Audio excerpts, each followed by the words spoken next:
So ultimately ಅಲ್ಲಿ green button press ಮಾಡಬೇಕು cash ಮಾರ್ಕೆಟಲ್ಲಿ, ಇಲ್ಲಿ ಆಪ್ಷನ್ಸಲ್ಲಿ ಫ್ಯೂಚರಲ್ಲಿ ರೆಡ್ ಬಟನ್ ಒತ್ತಿದ್ರೆ ಸಾಕು. ನೀವು ಹೇಳ್ಕೊಡೋ ಸ್ಟ್ರಾಟಜೀಸು ಆಮೇಲೆ ಇದನ್ನಿದೆಲ್ಲ ಕಣ್ಮುಚ್ಚಿ ಫಾಲೋ ಮಾಡಿ ಸಾಕು ಸರ್. ಯಾಕಂದ್ರೆ ನೀವೇ ಒಂದು ಸಾಧನೆ ಮಾಡಿದ ದಂತಕತೆ ಸರ್, ಅದನ್ನ ಫಾಲೋ ಮಾಡಿಬಿಟ್ರೆ ನಮಗೆ ಬೇರೆ ಏನೂ ಮಾಡೋದಕ್ಕಾಗಿಲ್ಲ sir. Just 6 months back stock ಮಾರ್ಕೆಟಲ್ಲಿ ಎಂಟ್ರಿ ಆಗಿದೆ ಸರ್. ಒಂದೇ ಒಂದು ಬಟನಲ್ಲಿ ಲಕ್ಷ ಸಂಪಾದನೆ ಮಾಡ್ಬೋದು, ಬಟ್ ಎಜುಕೇಶನ್ ಅನ್ನೋದಾಗಲ್ಲ ಸರ್. ರೈತರ ಮೈಂಡ್ ಸೆಟ್ ಇದ್ದಂಗೆ ಇರ್ಬೇಕು ಸರ್.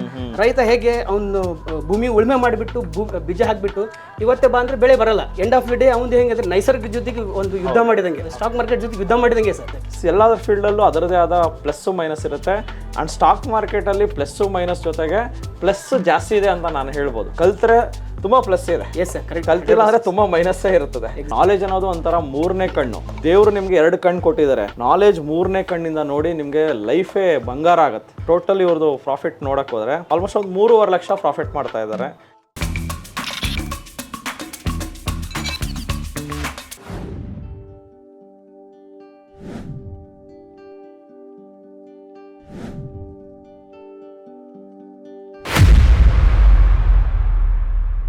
ಸೊ ನಮಸ್ತೆ ಕರ್ನಾಟಕ. ಸೊ ಇವತ್ತು ನಮ್ಮ ಜೊತೆ ಮಾಂತೇಶ್ ಕುಲಕರ್ಣಿ ಅವರಿದ್ದಾರೆ ಹುಬ್ಳಿಯಿಂದ. ಸೊ ಇವರು ನಮ್ಮ ಟಿಡಿ ಸಾಧಕರು ಸೀಟ್ನಲ್ಲಿ ಕೂತಿದ್ದಾರೆ. ಸೊ ಇವರೊಂದು ಸಾಧನೆ ಏನಿದೆ ಅಂತ ನೋಡೋಣ ಬನ್ನಿ. ಇವರು ಒಂದು 3 ಅಕೌಂಟ್ ಹ್ಯಾಂಡಲ್ ಮಾಡ್ತಾ ಇದ್ದಾರೆ. 3 ಅಕೌಂಟು ಸ್ವಂತ ಅವ್ರದ್ದೇ. 3 ಅಕೌಂಟಲ್ಲೂ ಪ್ರಾಫಿಟ್ ಇದೆ. ಆ್ಯಂಡ್ ಪ್ರಾಫಿಟ್ ಅಂತೂ ತುಂಬ ಎಕ್ಸಲೆಂಟ್ ಆಗಿದೆ. ಏನು ಪ್ರಾಫಿಟ್ ಇದೆ ಆ್ಯಂಡ್ ಅವ್ರ ಸಾಧನೆ ಕೇಳೋಣ. ನಮಸ್ಕಾರ ಸರ್. ನಮಸ್ತೆ ಸರ್. ಸರ್ ನಿಮ್ಮೊಂದು ಕಿರು ಪರಿಚಯ ಸರ್. ನಮಸ್ತೆ ಸರ್. ನನಗೆ ಈ ಟಿಡಿ ಸಾಧಕರು ಸೀಟಿಗೆ ಕರೆದಿದ್ದಕ್ಕೆ ತುಂಬ ಧನ್ಯವಾದ ಸರ್. Thank you sir. ನಿಮಗೆ ಮತ್ತು ಟಿಡಿ ಟೀಮಿಗೆ ಧನ್ಯವಾದಗಳು ಸರ್. Thank you sir. ನಾನು ಮೂಲತಃ ನನ್ನ ಹೆಸರು ಮಾಲ್ತೇಶ್ ಕುಲಕರ್ಣಿ, ಮೂಲತಃ ಹುಬ್ಬಳ್ಳಿಯವನು. ನಂದು ಎಜುಕೇಷನ್ನು ಮತ್ತು ಎಲ್ಲ ಆಗಿದ್ದು ಹುಬ್ಬಳ್ಳಿಯಲ್ಲಿ. ಓಕೆ. ನಮ್ಮ ಬೇಸಿಕಲಿ ನಾನು ಮೆಕ್ಯಾನಿಕಲ್ ಇಂಜಿನಿಯರ್. ಓಕೆ. ನಂದು ಡಿಗ್ರಿ ಆಗಿದ್ದು ಹುಬ್ಬಳ್ಳಿ ಧಾರವಾಡದಲ್ಲಿ. ಓಕೆ. ಅದಾದ ನಂತರ ನಾನು ಬೆಂಗಳೂರಿಗೆ ಕೆಲಸಕ್ಕಾಗಿ ಬಂದೆ. ಅದು ನನಗೆ ಹುಬ್ಬಳ್ಳಿ ನಂದು ಹುಟ್ಟಿದ ಊರು. ಬೆಂಗಳೂರು ಚೂಸನ್ ಆಸ್ ಎ ಕರ್ಮ ಬೀಳ್ತಾರೆ. ಓಕೆ. ಹಾಗಾಗಿ ನಾನು ಇಲ್ಲಿ ತುಂಬ ಪ್ರತಿಷ್ಠಿತ ಕಂಪ್ನಿಗಳಲ್ಲೆಲ್ಲ ವರ್ಕ್ ಮಾಡಿದೆ. ಡ್ಯೂರಿಂಗ್ ನಂದು ಇದರಲ್ಲಿ ಕ್ಯಾಂಪಸ್ ಇಂಟರ್ವ್ಯೂ ಸೆಲೆಕ್ಟ್ ಆಗಿ ಬಂದು ಪ್ರತಿಷ್ಠಿತ ಕಂಪ್ನಿ ಹೊಸೂರಲ್ಲಿ ಒಂದು ಕಂಪ್ನಿಯಲ್ಲಿ ವರ್ಕ್ ಮಾಡಿದೆ. ಅದಾದ ನಂತರ ಇಲ್ಲಿ ಬೆಂಗಳೂರಲ್ಲಿ ಇದ್ದದ್ದು ಪ್ರತಿಷ್ಠಿತ ಕಂಪ್ನಿಯಲ್ಲೆಲ್ಲ ವರ್ಕ್ ಮಾಡಿ ಇವಾಗ ನಂದೇ ಓನ್ ಆಗಿ ಒಂದು ಬಿಸ್ನೆಸ್ ಸ್ಟಾರ್ಟ್ ಮಾಡಿದೆ ಸರ್. ಏನೋ ಒಂದು 9 to 5 ಏನು ಕೆಲಸ ಇದೆಯಲ್ಲ ಅದ್ರ ಪ್ರೆಸರಿಂದ ಹೊರಗೆ ಬರಬೇಕಂತೇಳಿ 2 years ಬ್ಯಾಕ್ ನಾನು ನಂದೊಂದು ಬಿಸ್ನೆಸ್ ಸ್ಟಾರ್ಟ್ ಮಾಡಿದೆ. ಅದು ವೆಜಿಟೇಬಲ್ ಮತ್ತು ಫ್ರೂಟ್ಸ್ದು ಕಮೋಡಿಟಿ ಟ್ರೇಡಿಂಗ್ ಅಂತೇಳಿ. ಅದರಲ್ಲಿ ಫಿಸಿಕಲಿ ನಾನು ನನ್ನದೇ ಸ್ವಂತ ಒಂದು ಇಂಪೋರ್ಟ್ ಎಕ್ಸ್ಪೋರ್ಟ್ ಕಂಪ್ನಿ ಓಪನ್ ಮಾಡಿಬಿಟ್ಟು ಅದರಲ್ಲಿ ನಾನು ಇವಾಗ ನಮ್ಮ ದೇಶದಿಂದ ಗಲ್ಫ್ ಕಂಟ್ರಿಗೆ ಎಸ್ಪೆಷಲಿ ದುಬೈಗೆ ಎಕ್ಸ್ಪೋರ್ಟ್ ಮಾಡ್ತಿದ್ದೆ ಸರ್. ಅದು ಒಂದು ನಂದು ಕಿರು ಪರಿಚಯ. Main business sir. ಇವಾಗ ಅದು ಕಂಪನಿಯಿಂದ ಬಿಟ್ಟು ಇದೇ ಮೇನ್ ಬಿಸ್ನೆಸ್ ಆಗಿ ತೊಗೊಂಡಿದೆ. ಓಕೆ. ಓಕೆ. ಅಂದರೆ ಇವಾಗ ಅಂಥ ಒಳ್ಳೆ ಬಿಸ್ನೆಸ್ ಎಲ್ಲ ಇತ್ತು. ಸೊ ಹೆಂಗಿರೋ ನೀವು ಇಂಜಿನಿಯರಿಂಗ್, ಬೇಸಿಕಲಿ ಇಂಜಿನಿಯರ್ ಅಂದಮೇಲೆ ತುಂಬ ಒಂದು ರಿಸರ್ಚ್ಗಳೆಲ್ಲ ಮಾಡಿರ್ತೀರ. ಸೊ ಇಂಜಿನಿಯರಿಂಗ್ ಪಾಸ್ ಆಗೋದೇ ಕಷ್ಟ ಇತ್ತು. I think long back. ಇವಾಗ ಅಂದರೆ ಇಂಜಿನಿಯರಿಂಗ್ಗೆ ತುಂಬ ಜನ ಇಂಜಿನಿಯರ್ಸ್ ಇದ್ದಾರೆ. ಬಟ್ ನಿಮ್ಮ ಕಾಲದಲ್ಲಿ ಇಂಜಿನಿಯರಿಂಗ್ ಅಂದರೆ it's a really great achievement. ಆ ಒಂದು ಜರ್ನಿಯಿಂದ ಮತ್ತು ಈ ಸ್ಟಾಕ್ ಮಾರ್ಕೆಟ್ ಇವಾಗ ನಿಮ್ಮ ಬಿಸ್ನೆಸ್ಸು ಹೇಳಿದ್ರಿ, ಫ್ರೂಟ್ ಎಕ್ಸ್ಪೋರ್ಟ್ ಇಂಪೋರ್ಟ್, ಅದೂ ಚೆನ್ನಾಗಿತ್ತು. ಅದೆಲ್ಲ ಇಟ್ಕೊಂಡು ಎಲ್ಲ ಥರ ಬಿಸ್ನೆಸ್ಸು ಮಾಡಿ ಈ ವ್ಯಾಪಾರ, ಈ ಷೇರು ವ್ಯಾಪಾರಕ್ಕೆ ಯಾಕೆ ಬಂದ್ರಿ, ಯಾವ ರೀತಿ ಬಂದ್ರಿ, ಮತ್ತು ಯಾರಿಂದ ಬಂದ್ರಿ?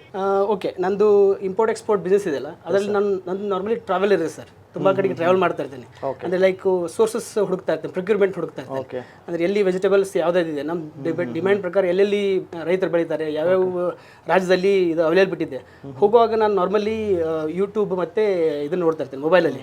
ಅವಾಗ ನೋಡುವಾಗ ಹಿಂಗೆ ಟ್ರೇಡಿಂಗ್ ಬಗ್ಗೆ ನೋಡ್ತಾ ಇರುವಾಗ ನನಗೆ ಟ್ರೇಡಿಂಗದ್ದು ಇಂಟ್ರೆಸ್ಟ್ ಬಂದಾಗ ಹಾಗೆ ನಮ್ಮ ಸ್ನೇಹಿತರೊಬ್ಬರು ಇದ್ದರು. ಅವರೆಲ್ಲ ಟ್ರೇಡಿಂಗಲ್ಲಿ ನಾನು ಸಿಕ್ಕಾಪಟ್ಟೆ ದುಡ್ಡು ಮಾಡ್ಕೋತಾ ಇದ್ದೀನಿ, ಕೆಳಗಡೆ ಇದ್ದದ್ದು ಶೇರ್ಗಳಿಗೆ ಹಾಕಿಬಿಟ್ಟು ಮೇಲೆ ಹೋದಾಗ ದುಡ್ಡು ಮಾಡ್ಕೋತಾ ಇದ್ದೀನಿ, ಆ ಥರ ಎಲ್ಲ ಹೇಳ್ತಾ ಇದ್ರು.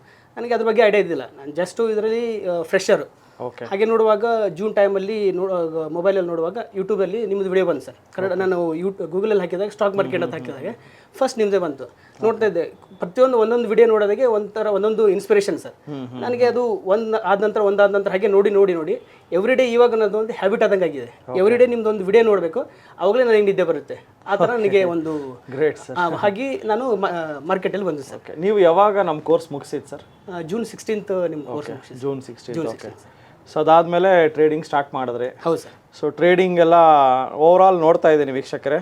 ಇವರೊಂದು ಸಾಧನೆ ಬಂದು ಓನ್ಲಿ ಕ್ಯಾಶ್ ಮಾರ್ಕೆಟಲ್ಲಿ ಮಾಡ್ತಾ ಇದ್ದಾರೆ. ಇವರು ಒಂದು ಸ್ಪೆಷಲ್ ಸಾಧನೆ ಅಂತ ಹೇಳ್ಬೋದು. ತುಂಬ ಜನಕ್ಕೆ ಸ್ಟಾಕ್ಸ್ ಅಂತ ಹೇಳಿದವಾಗ ಭಯ ಆಗುತ್ತೆ. HDFC ಬ್ಯಾಂಕಲ್ಲಿ ದುಡ್ಡು ಹಾಕಿ ಅಂದರೆ, ಸೊ ಬ್ಯಾಂಕಲ್ಲಿ ದುಡ್ಡು ಹಾಕಿದ್ರೆ ತುಂಬ ರಿಸ್ಕ್ ಇದೆ ಅಂತ ಹೇಳ್ತಾರೆ. Next let's say Nestle India Maggi ಶೇರ್ಸಲ್ಲಿ ದುಡ್ಡು ಹಾಕಿದ್ರೆ ಮ್ಯಾಗಿಯಲ್ಲಿ ದುಡ್ಡು ಹಾಕ್ಬೇಕಾ, ನಾನು ಮ್ಯಾಗಿ ತಿನ್ನಲ್ಲ, ನಾನು ರಾಗಿ ಮುದ್ದೆ ತಿಂತೀನಿ ಅಂತಾರೆ. ಹೌದು ಸರ್. ಅಲ್ಲಿ ಹೋಗ್ಲಿ ಮಾರುತಿ ಕಾರಲ್ಲಿ ಶೇರ್ಸಲ್ಲಿ ದುಡ್ಡು ಹಾಕಿ ಅಂದರೆ ಮಾರುತಿ ಬಿಲ್ಡ್ ಕ್ವಾಲಿಟಿ ಏನೇನೋ ಹೇಳ್ತಾರೆ. ಒಂದೊಂದು ಕಂಪ್ನಿಗೂ ಒಂದೊಂದು ನೆಗೆಟಿವ್ ಇದ್ದೇ ಇರುತ್ತೆ. ಹೌದು ಸರ್. ಕಂಪನೀಸಲ್ಲಿ ದುಡ್ಡು ಹಾಕಿದ್ರೆ ನೆಗೆಟಿವ್ ಬಗ್ಗೆ ತುಂಬ ಮಾತಾಡ್ತಾರೆ. ನೆಗೆಟಿವ್ ಅದೇ ಥರನೇ ಇರ್ತದೆ. ಒಂದೊಂದು ಕಂಪ್ನೀಸಲ್ಲಿ ಎಲ್ಲ ಪಾಸಿಟಿವ್ ಇರೋ ಕಂಪ್ನಿಗಳು ಯಾವುದೂ ಇಲ್ಲ. ಒಂದು ಪಾಸಿಟಿವ್ ಇದ್ದರೆ ಒಂದು ನೆಗೆಟಿವ್ ಇರುತ್ತೆ. ಬಟ್ ಅತಿ ಹೆಚ್ಚು ಪಾಸಿಟಿವ್ ಇರೋ ಕಂಪ್ನೀಸಲ್ಲಿ ನಾವು ದುಡ್ಡು ಹಾಕಬೇಕು. HUL, ಲಕ್ಸ್ ಸೋಪಿಂದ ಹಿಡಿದು ಪೇಸ್ಟು, ಶಾಂಪು, ದಿನ ಬಳಕೆ ವಸ್ತುಗಳೇ HUL.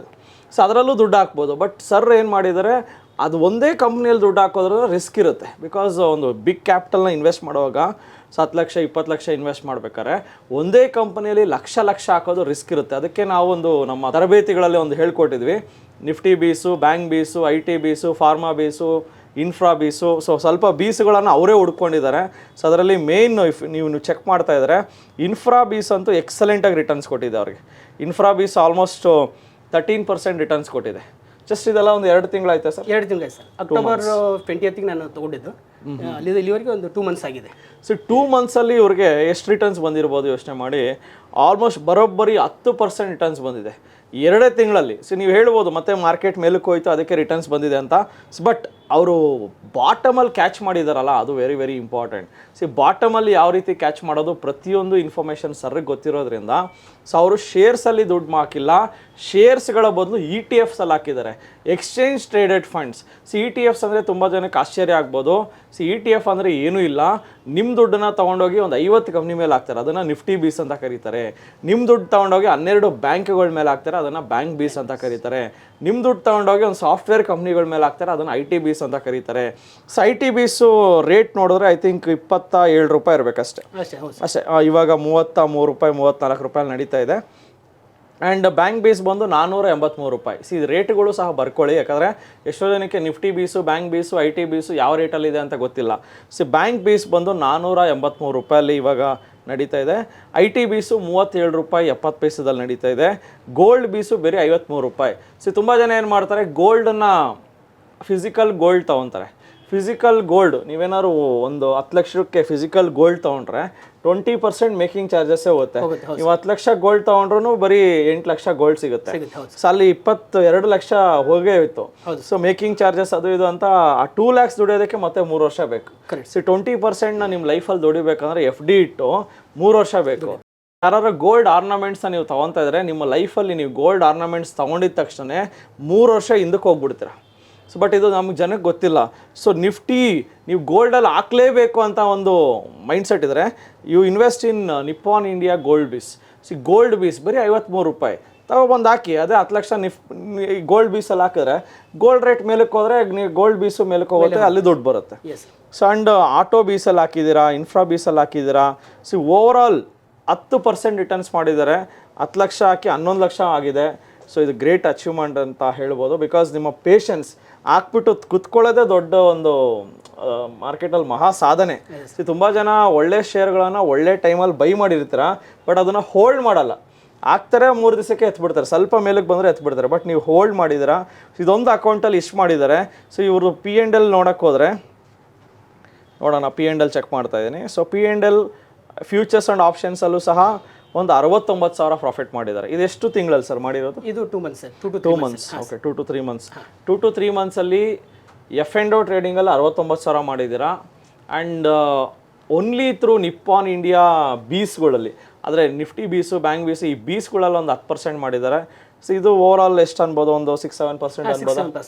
ಓವರ್ ಆಲ್ ಇವರು 2 ತಿಂಗಳಲ್ಲಿ 17% ಒಂದು ಅಕೌಂಟಲ್ಲಿ ಮಾಡಿದ್ದಾರೆ. ಇದು ಒಂದು ಅಕೌಂಟ್ ಆದರೆ ನೆಕ್ಸ್ಟು ಅಲೈಸ್ ಬ್ಲೂ ಅಕೌಂಟಲ್ಲಿ ಇಲ್ಲೂ ಸಹ ಒಂದು 10%ವರೆಗೂ ದುಡ್ಡು ಮಾಡಿದ್ದಾರೆ. ಇಲ್ಲೂ ಸಹ same auto BeES, bank BeES, consumer BeES, infra BeES, IT BeES, Nifty BeES, pharma BeES. Pharma BeES ಬರೀ 16 ರೂಪಾಯಿ 70 ಪೈಸಲ್ಲಿದೆ. ಬರೀ 16 ರೂಪಾಯಿ ಕೊಟ್ಟರೆ ಒಂದು ಶೇರ್ ಬರ್ತದೆ. ETF ಅಂದರೆ ಏನು, ಬೀಸ್ ಅಂದರೆ ಏನು, ಒಂದು exchange traded fund. It is just like a share. ಇದಕ್ಕೆ ಯಾವುದೇ ರೀತಿಯಾದ ಎಕ್ಸ್ಪೈರಿ ಇರಲ್ಲ, ಲೈಫ್ ಲಾಂಗ್ ಇಟ್ಕೋಬೋದು.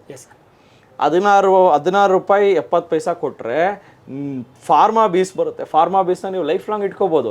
ಮಾತ್ರೆ ಕಂಪ್ನಿಗಳು ಯಾವಾಗ ಮೇಲಕ್ಕೆ ಹೋಗ್ತಾ ಇರ್ತದೋ ನಿಮ್ಮ ದುಡ್ಡು ಬರ್ತಾ ಇರ್ತದೆ. ಶೇರ್ಸಲ್ಲಿ ಹಾಕೋದಕ್ಕೆ ಭಯ ಆದರೆ ಬೀಸಲ್ಲಿ ಹಾಕಿ.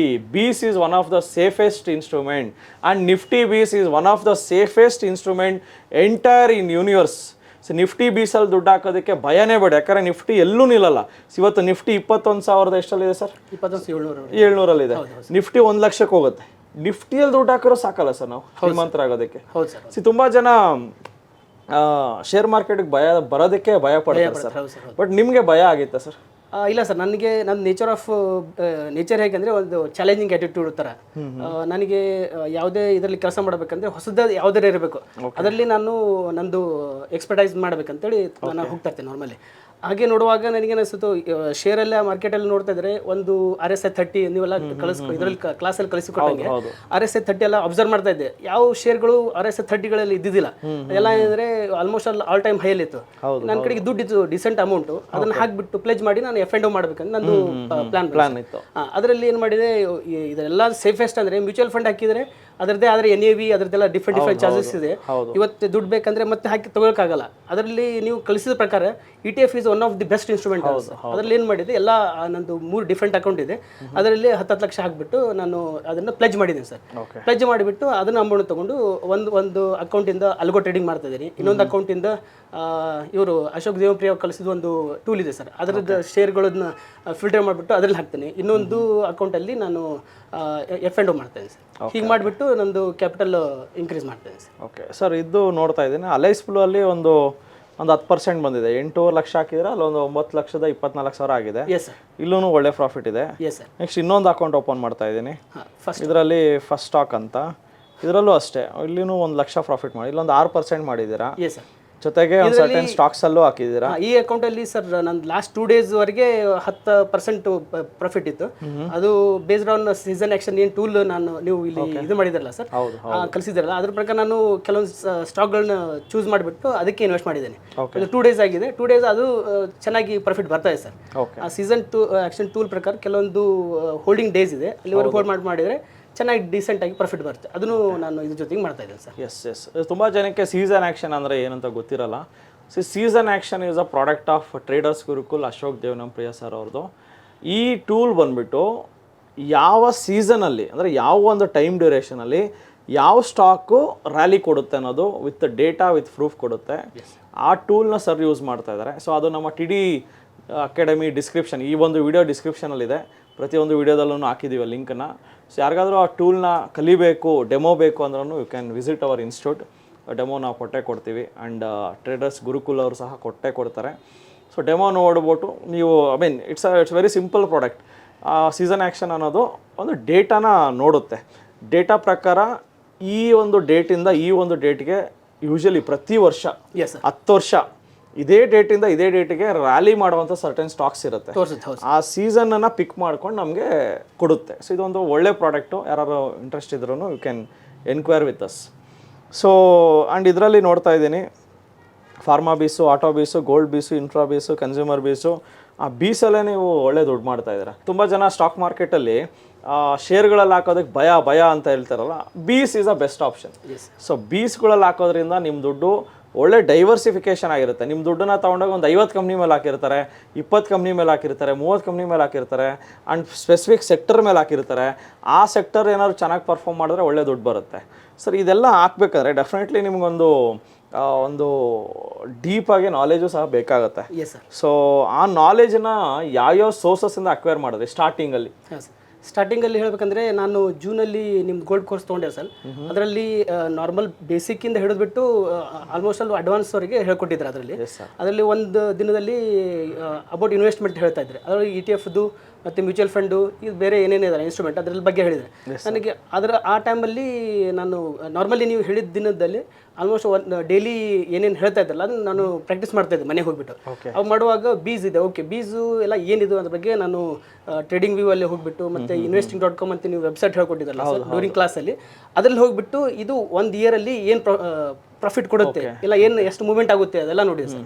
1 ಇಯರ್ ಡೇಟಾ ನೋಡಿದರೆ ನಾನು ಒಂದು 8-10 ಬೀಸ್ ಏನು ಸೆಲೆಕ್ಟ್ ಮಾಡಿದಲ್ವ, ಬೇಸ್ಡ್ ಆನ್ investing.com ಅಲ್ಲಿ ಹೋಗ್ಬಿಟ್ಟು 1 year ಅಲ್ಲಿ ಏನು ಮೂವ್ಮೆಂಟ್ ಆಗಿದೆ ಅದನ್ನ ನೋಡ್ಕೊಂಡೆ ಸರ್.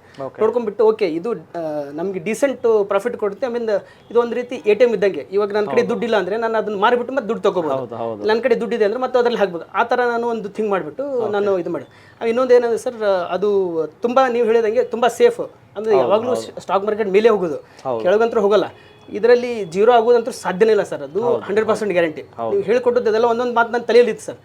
ಆ ಮೂಮೆಂಟಲ್ಲಿ ನಾನು ಅದನ್ನು ಯೂಸ್ ಮಾಡಿಕೊಂಡು ಬೀಸಲ್ಲಿ ಇನ್ವೆಸ್ಟ್ ಮಾಡಿದರೆ ಚೆನ್ನಾಗಿರುತ್ತೆ ಅಂತ ಹಾಕ್ಬಿಟ್ಟು, ನನಗೆ ಇನ್ನೊಂದು ಏನಿತ್ತು, ಇದನ್ನು ಹಾಕಿಬಿಟ್ಟು ಪ್ಲೆಜ್ ಮಾಡಿ F&O ಮತ್ತು ಡಿಫ್ರೆಂಟ್ ಸ್ಟ್ರಾಟಜಿ ಕಲಿಸಿ ಸರ್. ಒಂದೊಂದು ಸ್ಟ್ರಾಟಜಿ ಸೂಪರ್ ಸ್ಟ್ರಾಟಜಿ ಇದೆ. ಗೋಲ್ಡ್ ಕೋರ್ಸಲ್ಲಿ ಸಿಕ್ಕಾಪಟ್ಟೆ ಚೆನ್ನಾಗಿ ಸ್ಟ್ರಾಟಜಿ ಕಲಿಸ್ಕೊಟ್ಟಿದ್ದಾರೆ ಸರ್. ನಾನು ಒಂದೊಂದೇ ಇದನ್ನು ಆಲ್ಮೋಸ್ಟ್ ಅಲ್ಲಿ 50 to 100 ಪೇಪರ್ ಟ್ರೇಡಿಂಗ್ ಮಾಡಿದೆ ಸರ್.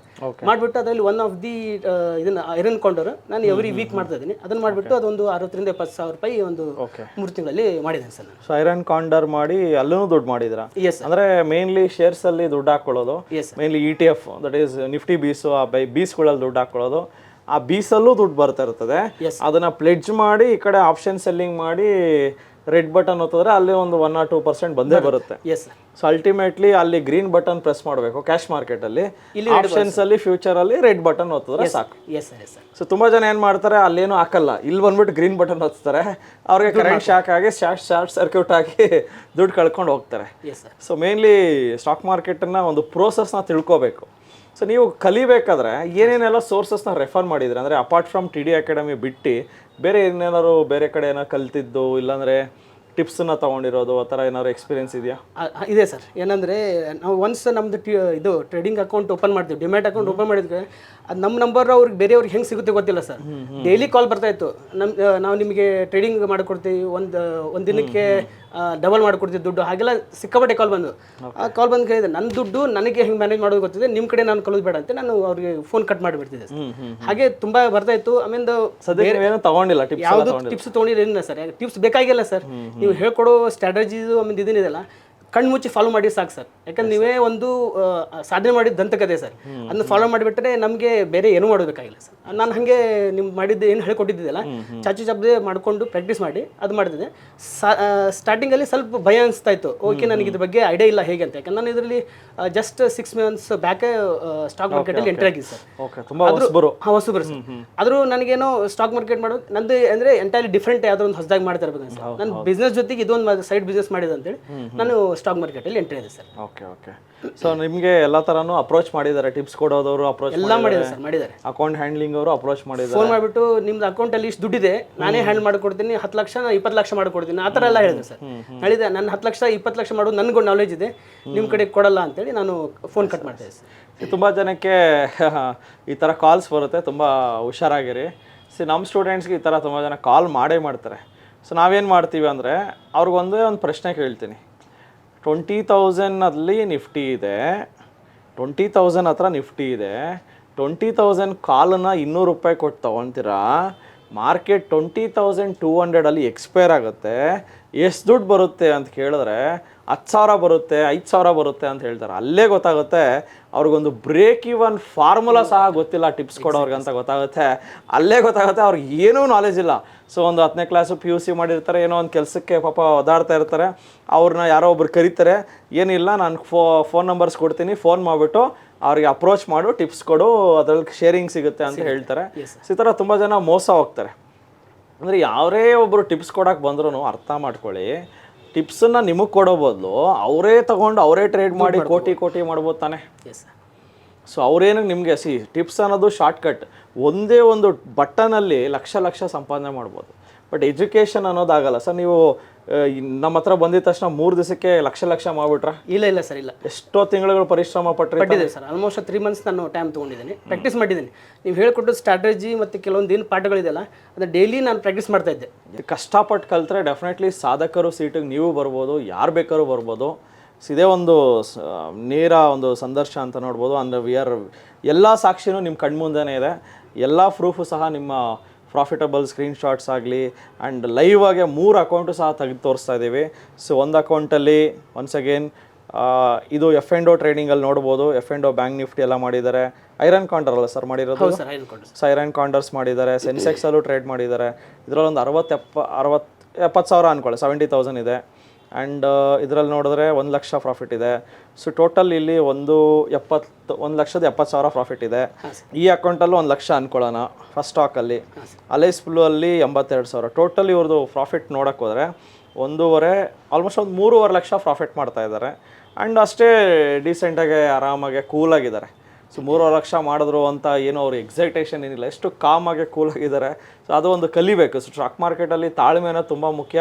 ಆ್ಯಂಡ್ ನೀವು ಅಷ್ಟೇ ಪೇಷನ್ಸ್ ಆಗಿದ್ರೇ ದುಡ್ಡು ಮಾಡೋಕ್ಕಾಗೋದು. ಇಲ್ಲಿ ಯಾವುದೂ ಓವರ್ ನೈಟಲ್ಲಿ ಜಾಸ್ತಿ ಕೆಲಸ ಮಾಡ್ತೀನಿ ಜಾಸ್ತಿ ದುಡ್ಡು ಬೇಕು ಅಂತ ಬರಲ್ಲ. ನೀವು ಎಷ್ಟೇ ಮಾಡಿದ್ರೂ ಬರೋದು ಅಷ್ಟೇ. ಡಿಪೆಂಡ್ಸ್ ಆನ್ ಮಾರ್ಕೆಟ್ ಚೆನ್ನಾಗಿದ್ರೆ ಚೆನ್ನಾಗಿ ಬರುತ್ತೆ, ಚೆನ್ನಾಗಿ ಮಾರ್ಕೆಟ್ ಇಲ್ಲ ಅಂದರೆ ಸ್ವಲ್ಪ ಕಡಿಮೆ ಆಗುತ್ತೆ. ಬಟ್ ನಾವು ಬಂದಿರೋ ಪ್ರಾಫಿಟ್ಸಲ್ಲಿ ನಾವು ಖುಷಿಯಾಗಿರಬೇಕು. ಎಸ್ ಸರ್, ಇದೆಲ್ಲ ಸ್ಟಾರ್ಟ್ ಮಾಡಿದ್ರುವಾಗ ಡೆಫಿನೆಟ್ಲಿ ನಿಮ್ಮ ಫ್ಯಾಮಿಲಿ ಸಪೋರ್ಟ್ ಇತ್ತಾ ನಿಮಗೆ? ಇದೆ ಸರ್, ಡೆಫಿನೆಟ್ಲಿ ನಮ್ಮ ವೈಫ್ ಸಪೋರ್ಟ್, ಫ್ಯಾಮಿಲಿ ಸಪೋರ್ಟ್ ಎಲ್ಲ ಚೆನ್ನಾಗಿದೆ. ಯಾಕಂದರೆ ಶೇರ್ ಮಾರ್ಕೆಟ್ ಅಂದರೆ ಔಟ್ಸೈಡ್ ಜನಕ್ಕೆ ಅಂದರೆ ಇದೊಂದು ಜೂಜು, ಇದರಲ್ಲಿ ಯಾಕೆ ಹಾಕ್ತೀರಾ? ನನಗೂ 6 ಮಂತ್ಸ್ ಬ್ಯಾಕ್ವರೆಗೆ ಏನೂ ಗೊತ್ತಿಲ್ಲ ಅದರಲ್ಲಿ. ಅದಕ್ಕೆ ನಿಮ್ಗೆ ಇನ್ನೂ ಅದರಲ್ಲಿ ಏನೂ ನಾಲೆಜ್ ಇಲ್ಲ ಹೇಗೆ ಅದರಲ್ಲಿ ಹಾಕಿಬಿಟ್ಟು ಹೇಗೆ ನೀವು ಹೊರಗಡೆ ತೊಗೋತೀರಾ ದುಡ್ಡು ಈ ಥರ ಎಲ್ಲ ಆಯ್ತದ್ರು. ಆದರೂ ನಾನು ಕಲ್ತಿದ್ದೇನೆ, ಆ ಕಲ್ತದ್ದು ನಾಲೆಜ್ ಇದೆ. ಚೆನ್ನಾಗಿ ನಮಗೆ ಮನೋಜ್ ಸರ್ ಹೇಳ್ಕೊಟ್ಟಿದ್ದಾರೆ, ಆ ಥರ ನಾನು ಮಾಡ್ತೀನಿ ಅಂತ ಎವ್ರಿ ಡೇ ನಮ್ಮ ವೈಫಿಗೆ ಕನ್ವಿನ್ಸ್ ಮಾಡಿಬಿಟ್ಟು ಎವ್ರಿ ಡೇ ನಾನು ಟ್ರೇಡಿಂಗ್ ತೊಗೋತಾ ಇದ್ದೆ ಸರ್. ಆಮೇಲೆ ಇನ್ನೊಂದು ಏನಂದ್ರೆ ಸರ್, ಈ ಸ್ಟಾಕ್ ಮಾರ್ಕೆಟ್ ಅನ್ನೋದು ಹೆಂಗಂದ್ರೆ ನಮ್ದೊಂದು ರೈತರ ಮೈಂಡ್ ಸೆಟ್ ಇದ್ದಂಗೆ ಇರ್ಬೇಕು ಸರ್. ರೈತ ಹೇಗೆ ಅವನು ಭೂಮಿ ಉಳುಮೆ ಮಾಡಿಬಿಟ್ಟು ಬೀಜ ಹಾಕಿಬಿಟ್ಟು ಇವತ್ತೇ ಬಾ ಅಂದರೆ ಬೆಳೆ ಬರಲ್ಲ. He has to wait for at least 3 months. Short term, ಆಮೇಲೆ mid term, long term crops ಇರುತ್ತೆ. ಆ ಥರ ಹಾಕಿಬಿಟ್ಟು ಅವನು ವೇಟ್ ಮಾಡಬೇಕು. ಅವಾಗಲೇ ವೇಟ್ ಮಾಡಿದ್ರೆ ಚೆನ್ನಾಗಿ, ಅಂದರೆ ಎಂಡ್ ಆಫ್ ದ ಡೇ ಅವನು ಹೆಂಗಂದ್ರೆ ನೈಸರ್ಗಿಕ ಜೊತೆಗೆ ಒಂದು ಯುದ್ಧ ಮಾಡಿದಂಗೆ. ಇದು ಸ್ಟಾಕ್ ಮಾರ್ಕೆಟ್ ಜೊತೆಗೆ ಯುದ್ಧ ಮಾಡಿದಂಗೆ ಸರ್. ಅದರಲ್ಲಿ ನಾವು ಕಾಮಾಗಿ ಕುತ್ಕೊಂಡ್ಬಿಟ್ಟು ಪೇಷನ್ಸ್ ಆಗಿ ಹಾಕಿಬಿಟ್ಟು ವೇಟ್ ಮಾಡ್ತಾ ಇದ್ರೆ ಸಾಕು ಸರ್, ಏನೂ ತೊಂದರೆ ಆಗಲ್ಲ. ನಾನು ಹಾಕಿದಾಗ ಬೀಜ ಹಾಕಿದಂಗೆ ಹಾಕಿಬಿಟ್ಟು ಏನೂ ಮಾಡೋದಕ್ಕಾಗಿಲ್ಲ ಸರ್, ಅದ್ರ ಪಾಡಿಗೆ ಅದು ಬೆಳೀತಾ ಇರುತ್ತೆ. ಬೇಕಂದ್ರೆ ನಾನು ಹೇಳಿದಾಗೆ ATM ಇದ್ದಂಗೆ, ಇವತ್ತು ನಮ್ಮ ಕಡೆ ದುಡ್ಡಿಲ್ಲ ಅಂದರೆ ಹೋಗಿ ಅದನ್ನ ಬೀಜ ಮಾಡಿಬಿಟ್ಟು ಮತ್ತೆ ತೊಗೊಬೋದು, ಮತ್ತೆ ದುಡ್ಡಿದಾಗ ಹಾಕ್ಬೋದು. ಆ ಥರ ನಾನು ಮೈಂಡ್ ಸೆಟ್ ಇಟ್ಕೊಂಡಿದ್ದೆ. ವೆರಿ ಇಂಪಾರ್ಟೆಂಟ್ ಪಾಯಿಂಟ್ ಸರ್, ತುಂಬ ಚೆನ್ನಾಗಿ ಹೇಳಿದ್ರೆ. ಸೊ ಎಲ್ಲ ಫೀಲ್ಡು ರಿಸ್ಕ್ ಇರುತ್ತಲ್ಲ ಸರ್. ರೈತರು ಫೀಲ್ಡು ರಿಸ್ಕ್ ಇರುತ್ತೆ, ಸ್ಟಾಕ್ ಮಾರ್ಕೆಟು ರಿಸ್ಕ್ ಇರುತ್ತೆ. ರಿಸ್ಕ್ ಇಲ್ದಿರೋ ಫೀಲ್ಡ್ ಯಾವುದಿದೆ? ಎಲ್ಲಾನು ಒಂದು ಫಿಲಮ್ ಮಾಡಿದ್ರು ಅದ್ರ ರಿಸ್ಕ್ ಇರುತ್ತೆ. ಪ್ರತಿಯೊಂದು ಫೀಲ್ಡಲ್ಲಾದರೂ ರಿಸ್ಕ್ ಇದ್ದೇ ಇರುತ್ತೆ. ನಿಮ್ಮ ಬಿಸ್ನೆಸ್ ಫೀಲ್ಡಲ್ಲೂ ರಿಸ್ಕ್ ಇದೆ. ಕರೆ ಓವರ್ ನೈಟ್ ಪಾಪ ನೀವು ಹೋಗಿ ಟ್ರಾವೆಲ್ ಮಾಡಬೇಕು, ಕಷ್ಟಪಡಬೇಕು, ಅದು ಪ್ರಾಡಕ್ಟ್ಸ್ನ ಪ್ರಕ್ಯೂರ್ ಮಾಡಬೇಕು. ಎಲ್ಲಾದ್ರ ಫೀಲ್ಡಲ್ಲೂ ಅದರದೇ ಆದ ಪ್ಲಸ್ಸು ಮೈನಸ್ ಇರುತ್ತೆ. ಆ್ಯಂಡ್ ಸ್ಟಾಕ್ ಮಾರ್ಕೆಟಲ್ಲಿ ಪ್ಲಸ್ಸು ಮೈನಸ್ ಜೊತೆಗೆ ಪ್ಲಸ್ ಜಾಸ್ತಿ ಇದೆ ಅಂತ ನಾನು ಹೇಳ್ಬೋದು. ಕಲ್ತ್ರೆ ತುಂಬ ಪ್ಲಸ್ ಇದೆ, ಕಲ್ತಿಲ್ಲ ಅಂದರೆ ತುಂಬ ಮೈನಸ್ಸೇ ಇರ್ತದೆ. ಸೊ ತುಂಬ ಜನ ಪ್ರೇಕ್ಷಕರಿಗೆ ಸ್ಟಾಕ್ ಮಾರ್ಕೆಟ್ ಅಂದ್ರೇ ಇದು ಹೆಂಗೆ ಏನು ರಿಸ್ಕ್ ಫೀಲ್ಡು ಅಂತ ಅನ್ಕೋತೀರಾ. ಬಟ್ ಆ್ಯಕ್ಚುಲಿ ನಿಮ್ಮ ಫೀಲ್ಡು ನೀವೇನೇನು ಇದ್ರಲ್ಲಿ ಮಾಡ್ತಾಯಿದ್ದೀರಾ ನಿಮ್ಮದೇ ಇನ್ನೂ ಆ್ಯಕ್ಚುಲಿ ರಿಸ್ಕು. ಸ್ಟಾಕ್ ಮಾರ್ಕೆಟ್ ಇನ್ನೂ ಸೇಫಾಗೇ ಇರುತ್ತೆ. ಡೆಫಿನೆಟ್ಲಿ ಕಲ್ತ್ರೆ ಅಂತೂ ಸಖತ್ ಸೇಫ್ ಆಗಿರುತ್ತೆ, ತುಂಬ ಸೇಫ್ ಆಗಿದೆ. ಸೊ ಸರ್, ಇದು ನೀವು ಸ್ಟಾರ್ಟ್ ಮಾಡಿ ಎಲ್ಲ ಪ್ರಾಫಿಟಬಲ್ ಎಲ್ಲ ಆಗಿದ್ದೀರಾ, ಎಲ್ಲ ಚೆನ್ನಾಗಿದೆ. ಬಟ್ ಇದರಲ್ಲಿ ನಿಮಗೆ ಏರುಪೇರುಗಳು ಅನ್ನೋದು ಕಾಣಿಸಿರುತ್ತೆ. ಯಾವುದೋ ಬರೀ ಗ್ರೀನೇ ನೀವು ನೋಡೋದಕ್ಕಾಗಲ್ಲ. ಆ ಏರುಪೇರುಗಳು ಹೆಂಗಾಯಿತು, ಯಾವ ಥರ ಆಯಿತು, ಎಲ್ಲೆಲ್ಲ ಆಯಿತು? ರೀಸೆಂಟಾಗಿ ಒಂದು ಲಾಸ್ಟ್ ವೀಕಲ್ಲಿ ಒಂದು ಮಾರ್ಕೆಟ್ ಆಲ್ಮೋಸ್ಟ್ ಅಲ್ಲಿ ಒಂದು 300-400 ಪಾಯಿಂಟ್ ಎಲ್ಲ ಬಿತ್ತು ನೋಡಿ. ಆ ಟೈಮಲ್ಲಿ ಬೀಸಲ್ಲಿನೂ ನಂದು ಆಲ್ಮೋಸ್ಟ್ ಅಲ್ಲಿ ಒಂದು 4-5% ನೆಗೆಟಿವ್ ಹೋಗಿತ್ತು. ನಾನು ಏನೂ ಮಾಡಿಲ್ಲ, ಅದ್ರ ಪಾಡಿಗೆ ಅದು ಬಿಟ್ಟೆ ಸರ್. ಮತ್ತೆ ಮಾರ್ಕೆಟ್ ಪಿಕಪ್ ಆಯಿತು, ಮತ್ತೆ ಬಂತು. ಅದ್ರ ಜೊತೆಗೆ ಮತ್ತೆ ನಾನು ಏನು ಪ್ಲೆಜ್ ಮಾಡಿದ್ದೇನೆ ಅದರಲ್ಲಿ ಮಾಡುವಾಗ ಕೆಲವೊಂದು ಟೈಮಲ್ಲಿ ಅಲ್ಗೋ ಟ್ರೇಡಿಂಗ್ ಎಲ್ಲ ಮಾಡುವಾಗ ಡ್ರಾಡೌನ್ ಇದ್ದಾಗ ಸ್ವಲ್ಪ ಇದನ್ನಾಯ್ತು. ಆದ್ರೂ ನಾನು ಯಾವ ಟೈಮಲ್ಲಿಯೂ ಇಲ್ಲ ಶೇರ್ ಮಾರ್ಕೆಟಲ್ಲಿ ದುಡ್ಡು ಹೋಗುತ್ತೆ ಅಂತಿಲ್ಲ. ನಾನು ಯಾವ ರೀತಿ ತೊಗೊಂಡಿದ್ದೇನೆ ಸರ್, ಇವತ್ತು ಗಳಿಸ್ಕೊಂಡೆ ಅಂದರೆ ಇದೊಂದು ರೀತಿ ದಾನ ಧರ್ಮ ಇದ್ದಂಗೆ. ನನಗೆ ಮಾರ್ಕೆಟ್ ದಾನ ಕೊಟ್ಟಿದೆ, ನಾನು ಲಾಸ್ ಮಾಡ್ಕೊಂಡಿದ್ದೆ ಅಂದರೆ ನಾನು ಬೇರೆಯವ್ರಿಗೆ ದಾನ ಕೊಟ್ಟಿದ್ದೇನೆ. ಆ ಥರ ತಿಳ್ಕೊಂಬಿಟ್ಟು ನಾನು ಪಾಸಿಟಿವ್ ಮೈಂಡ್ ಸೆಟ್ಟಿಂದ ಹೋಗ್ತೇನೆ ಸರ್. ಆ ಥರ ಮಾಡಿ ನನಗೆ ಏರುಪೇರು ಇದ್ದರೂ ಇದರಲ್ಲಿ ಸ್ಟಾಕ್ ಮಾರ್ಕೆಟಲ್ಲಿ ಚೆನ್ನಾಗಿ ದುಡ್ಡಿದೆ, ಇದರಲ್ಲೇ ದುಡ್ಡಿದೆ ಅಂತ ಹೇಳಿ ಅದು ಒಂದು ನನ್ನ ಬಿಸ್ನೆಸ್ ಜೊತೆಗೆ ಸೈಡ್ ಬಿಸ್ನೆಸ್ ಮಾಡ್ತಾ ಇದ್ದೀನಿ ಸರ್. ಸರ್, ಇದು ಅಪಾರ್ಟ್ ಫ್ರಮ್ ದಿಸ್ ನೀವು ಪ್ಲೆಡ್ಜ್ ಮಾಡಿರೋ ಶೇರ್ಸನ್ನು ಹೆಂಗಿರೋ ಕೊಲಾಟರಲ್ ಮಾರ್ಜಿನ್ ಸಿಗುತ್ತೆ, ಅದಕ್ಕೆ ಐರನ್ ಕಾಂಡರ್ ಮಾಡ್ಕೊತಾ ಇದ್ದೀರಾ. ಐರನ್ ಕಾಂಡರ್ ಜೊತೆಗೆ ಆಲ್ಗೋ ಟ್ರೇಡಿಂಗ್ ಏನಾದ್ರು ಟ್ರೈ ಮಾಡಿದ್ದೀರಾ? ಹಾಂ, ಮಾಡಿದ್ದೇನೆ ಸರ್. ಆಲ್ಗೋ ಟ್ರೇಡಿಂಗ್ ಮಾಡಿದ್ದೀನಿ ಚೆನ್ನಾಗಿ. ಅದರಲ್ಲಿ ನೀವು ಹೇಳ್ಕೊಡೋದು strategy double decker every day ಹಾಕ್ತಿದ್ದೆ ಸರ್. ನಾನು 10 ಲಾಟ್ 20 ಲಾಟ್ ಹಾಕಿಬಿಟ್ಟು ಚೆನ್ನಾಗಿ ಅದರಲ್ಲೂ ಚೆನ್ನಾಗಿ ದುಡ್ಡು ಮಾಡ್ಕೊಂಡಿದ್ದೀನಿ. ಮಧ್ಯೆ ಸ್ವಲ್ಪ ಡ್ರಾಡೌನ್ ಪೀರಿಯಡ್ ಇದ್ದಕ್ಕೆ ನಾನು ಸ್ಟಾಪ್ ಮಾಡಿದ್ದೆ. ಅದು ಆಕ್ಚುಲಿ ಡ್ರಾಡೌನ್ ಯಾವಾಗ ಆಯ್ತು ಅಂದ್ರೆ ನವೆಂಬರ್ ತಿಂಗಳಲ್ಲಿ ಒನ್ ಸೈಡ್ ರ್ಯಾಲಿ ಕೊಟ್ಟಾಗ ಡ್ರಾಡೌನ್ ಎಲ್ಲರಿಗೂ ಆಗಿದೆ. ಅದು ನಿಮ್ಮೊಬ್ಬರಿಗೆ ಆಗಿಲ್ಲ, ಎಲ್ಲಾ ಒಂದು ಆಲ್ಗೋ ಟ್ರೇಡರ್ಸ್ಗೂ ಡ್ರಾಡೌನ್ ಆಗಿದೆ. ಅದ್ರ ಬಗ್ಗೆ ನಾವು ತಲೆ ಕೆಡಿಸ್ಕೊಳ್ಳೋದು ಬೇಕಾಗಿಲ್ಲ. Because again market saturation sideways ಬಂದವಾಗ ಕನ್ಸಲ್ಟೇಷನ್ ಆದವಾಗ ಮತ್ತೆ ಪ್ರಾಫಿಟಬಲ್ ಆಗೇ ಆಗ್ತೀವಿ. ಎಕ್ಸಾಕ್ಟ್ಲಿ. ಸೊ ಆಲ್ಗೋನು ಸಹ ಮಾಡಿದ್ದೇನೆ ಸರ್. ಅದರಲ್ಲಿ ಆಲ್ಮೋಸ್ಟ್ ಅಲ್ಲೂ ಒಂದೊಂದು ದಿನಕ್ಕೆ 15-20 ಸಾವಿರವರೆಗೆ ಪ್ರಾಫಿಟ್ ಮಾಡ್ಕೊಂಡಿದೆ ಸರ್. 10 ಲಾಟ್ ಡಬಲ್ ಡೆಕ್ಕರ್ ನೀವು ಕೊಡಿಸಿ ಸ್ಟ್ರಾಟಜಿ ಸರ್. ಆ ಡಬಲ್ ಡೆಕ್ಕರ್ ಯಾವ ಟೈಮ್ಗೆ ಆಗ್ತಾಯಿದ್ದಾರೆ, ಯಾವ ಟೈಮ್ಗೆ ಎಕ್ಸಿಟ್ ಆಗ್ತಾಯಿದೆ? ಬೆಳಿಗ್ಗೆ 10:00ವರೆಗೆ ಒಂದು 10 ಲಾಟದ್ದು ಹಾಕ್ತಿದೆ ಸರ್. ಓಕೆ. ಆಮೇಲೆ 12:00ವರೆಗೂ ಇನ್ನೊಂದು ಲಾಟ್ ಎಕ್ಸಿಕ್ಯೂಟ್ ಮಾಡ್ತಿದೆ. ಎರಡೂ ಸೇರಿ ಆನ್ ಅವರೇಜ್ ಅದು ಒಂದು 1% 2% ಕೊಡ್ತಾ ಇದೆ sir on my investment. Stop loss ಎಲ್ಲ ಎಷ್ಟು ಇಡ್ತಾ ಇದ್ರಿ? ಬ್ಯಾಂಕ್ ನಿಫ್ಟಿ 50, ಇದಕ್ಕೆ 80% ಸರ್. ನಿಫ್ಟಿಗೆ ಓಕೆ. ಬ್ಯಾಂಕ್ ನಿಫ್ಟಿಗೆ 50% ಸ್ಟಾಪ್ ಲಾಸು, ಎಸ್ ನಿಫ್ಟಿಗೆ 80% ಸ್ಟಾಪ್ ಲಾಸ್.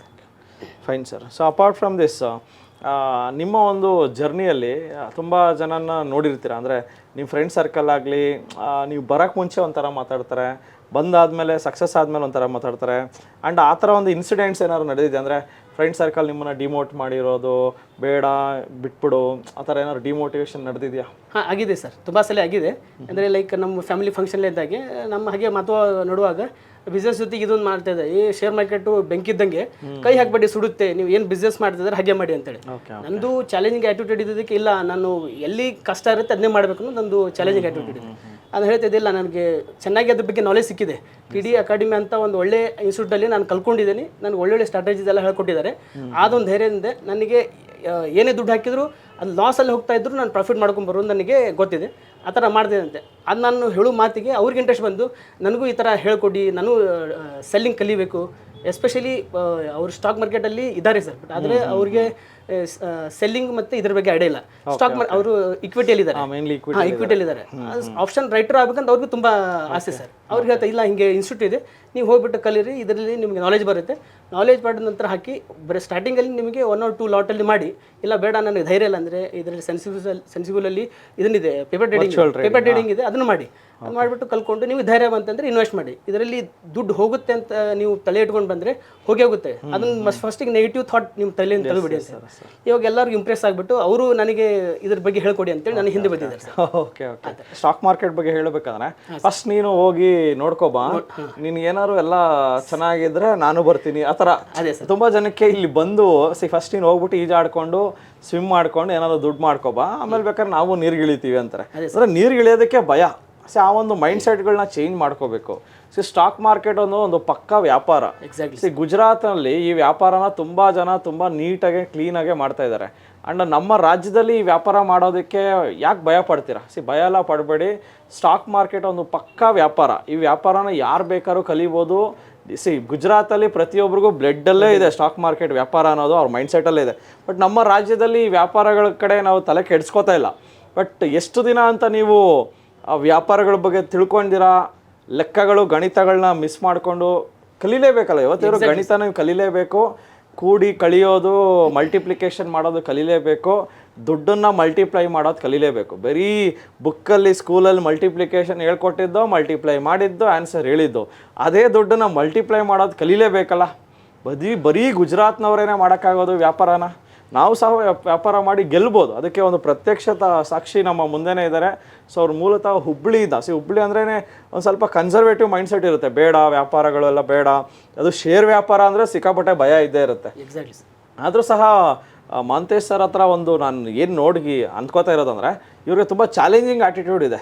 ಎಲ್ಲಿ ಆಗಲ್ಲ, ಇದು ಕಲಿಯೋಕ್ಕಾಗಲ್ಲ, ಅದಾಗಲ್ಲ, ಇದಾಗಲ್ಲ, ನೆಗೆಟಿವ್ ಮಾತಾಡ್ತಾರೋ ಅವ್ರು ಅಲ್ಲಿ ಸೊಲ್ಯೂಷನ್ ಹುಡ್ಕೋ ಅಂತ ಒಂದು ಮೈಂಡ್ ಸೆಟ್ ಇದೆ ಸರ್. ಅದು ಗ್ರೇಟ್ ಸರ್. ನೀವು ಇಲ್ಲಿವರೆಗೂ ಸಾಧಕರು ಸೀಟಿಗೆ ಬಂದಿದ್ದೀರಂದರೆ ನಿಮ್ಮ ಒಂದು ಒಳಗಡೆ ಇರೋವಂಥ ಒಂದು ಶಕ್ತಿ ಇದೆ. ನಿಮ್ಮಲ್ಲಿ ಒಂದು ಶಕ್ತಿ ಇರೋದಕ್ಕೆ ನೀವು ಇಲ್ಲಿ ಸಾಧಕರು ಸೀಟಲ್ಲಿ ಇರೋದು.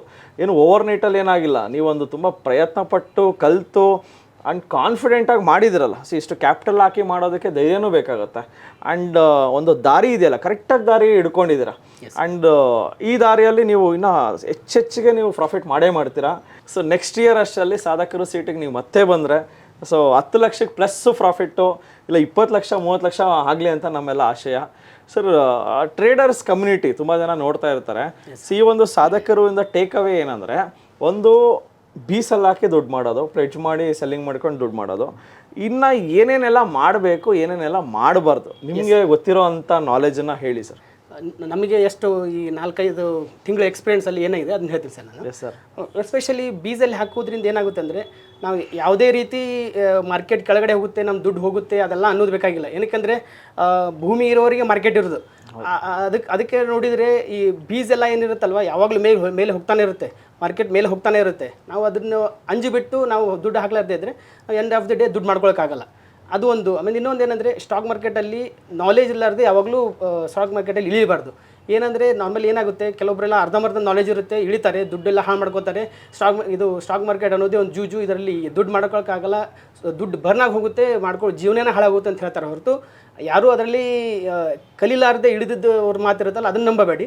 ನೀವು ಒಂದು ಈ TD ಅಕಾಡೆಮಿ ಅನ್ನೋ ಒಂಥರ ಇನ್ಸ್ಟಿಟ್ಯೂಟ್ ಏನಿರುತ್ತಲ್ಲ ಅದರಲ್ಲಿ, ಇಲ್ಲ ಅದ್ರ ಥರ ಬೇರೆ ಯಾವ ಇನ್ಸ್ಟಿಟ್ಯೂಟಲ್ಲಿ ಮನೋಜ್ ಸರ್ ಥರ ಯಾರು ಹೇಳ್ಕೊಡ್ತಾರಲ್ಲ ಅಲ್ಲಿ ಒಳ್ಳೆ ಗುರುಗಳ ಕಡೆಗೆ ಹೋಗ್ಬಿಟ್ಟು ಕಲಿತು ನೀವು ಇದರಲ್ಲಿ ನಾಲೆಜ್ ಪಡೆದುಬಿಟ್ಟು ಪ್ರಾಕ್ಟೀಸ್ ಮಾಡಿ. ಇಲ್ಲ ನನಗೆ ಧೈರ್ಯ ಇಲ್ಲ, ನಂದು ಹಾರ್ಡ್ ಕ್ಯಾಶ್ ಮನಿ ಹಾಕೋಕ್ಕಾಗಲ್ಲ ಅಂದರೆ ಪ್ರಾಕ್ಟೀಸ್ ಮಾಡಿಬಿಟ್ಟು ಅದರಲ್ಲಿ ನಿಮಗೆ ಕಾನ್ಫಿಡೆಂಟ್ ಬಂತಂದರೆ ನೀವು ಸ್ಟಾಕ್ ಮಾರ್ಕೆಟಲ್ಲಿ ಹಾಕಿಬಿಟ್ಟು ಮುಂದೆ ಇದು ಮಾಡಿ. ಇನ್ನೊಂದೇನೆಂದರೆ ಲೈಕ್ ಇದನ್ನು ನಾವು ಹೇಳಿದಾಗೆ ರೈತರ ಮೈಂಡ್ಸೆಟ್ ಇದ್ದಂಗೆ, ಇವತ್ತು ದುಡ್ಡು ಹಾಕಿದೆ, ಇವತ್ತು ಬೀಜ ಹಾಕಿದೆ, ನನಗೆ ಇವತ್ತೇ ಫಲ ಬೇಕಂದು ಬರಲ್ಲ.